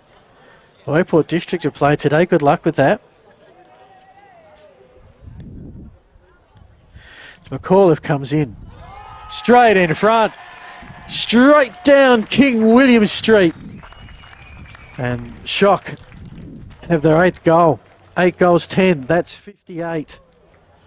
It's a 22-point margin. 4 goals to 0 by Shock in this final quarter. The games next week. Tea Tree Gully hosting Port District, the home opener for the Gullies. Sacred Heart are back next week. They'll get the senior school whilst they can. They're hosting the Falcons of Payneham Norwood Union. Other games, Glenunga and Broadview, Prince Alfred and Brighton Bombers. And we, the Stream team, are going to make some history at Harpers Field. Travelling to watch Golden Grove play their first ever Division 1 home game when they host St. Peter's. Back here in the middle, there's Werfel with the kick. Hand pass out. It's Moore to Kerish. There's your siren. A dominant second half, or to be more honest, a dominant quarter and a half has seen Sacred Heart keep Tea Tree Gully goalless in the second half, and they have stormed to a 22-point win. So the final score here on the Hans Sportal scoreboard, Shock are 8-10. That's 58. Remember, they were 2 goals 8. Tea Tree Gully 4 goals 12-36. Adam is heading out to find his award winners. Whilst we're doing that, going to have a brief look around and see what games have finished elsewhere. Of course, if you want to watch these games, the replays, they'll all be up soon. Go to YouTube. Filming Footy is the place to go. and then from that look up Adelaide Footy League. Just when I need it to. Payneham Norwood Union was a close one. We have a final result there. And in the end, Payneham Norwood Union, the Falcons have won by 42 points. Payneham Norwood Union, 17-10, 112. Golden Grove, 10-10-70. So that means in the final quarter, the Falcons kicked 9 goals 3, and Golden Grove kicked 1 goal 2. Golden Grove led by 7 points at 3/4 time. They lost by 42. How's that for a final quarter? You can see final score here. There's your Hahn Sportal scoreboard, 8-9-57, 4-11-35. The other close one was St. Peter's and Prince Alfred. That was 1 point the difference in favour of Shock. As we have some highlights happening here at the moment, can tell you that Prince Alfred have emerged victorious. The final score there, Prince Alfred 14-9, 93. St. Peter's 11-10, 76. So it was Prince Alfred 4 goals to 3 in the final quarter. St. Peter's 1 goal 3. So that's 76-93. That is a 17-point win to the defending premiers that were threatened, no doubt about it, by St. Peter's, their traditional footy rivals. This one I'm kind of scared to have a look at because at 3/4 time Broadview and Port District was a 10-goal margin. In fact, they are still going. They are at the 19-minute mark and it is a 59-point lead to Port District, who are wearing a different kind of uniform than what I've seen Port District. Still black and white, sort of a white yoke with a black bottom edge of that yoke. But that game has still got about 10 minutes to go. It's 59-point margin in favour of Broadview. In favour of Port District over Broadview. That leaves one game, which is Glenunga and Brighton, which I'll do my best to bring up. See, Adam has got his crew together. We might just about time this perfectly well if we can.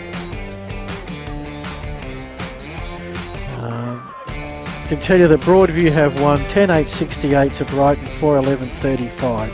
So a 33-point win to Glenunga. I think we're ready to go. Let's go boundary side to Adam Jeffries.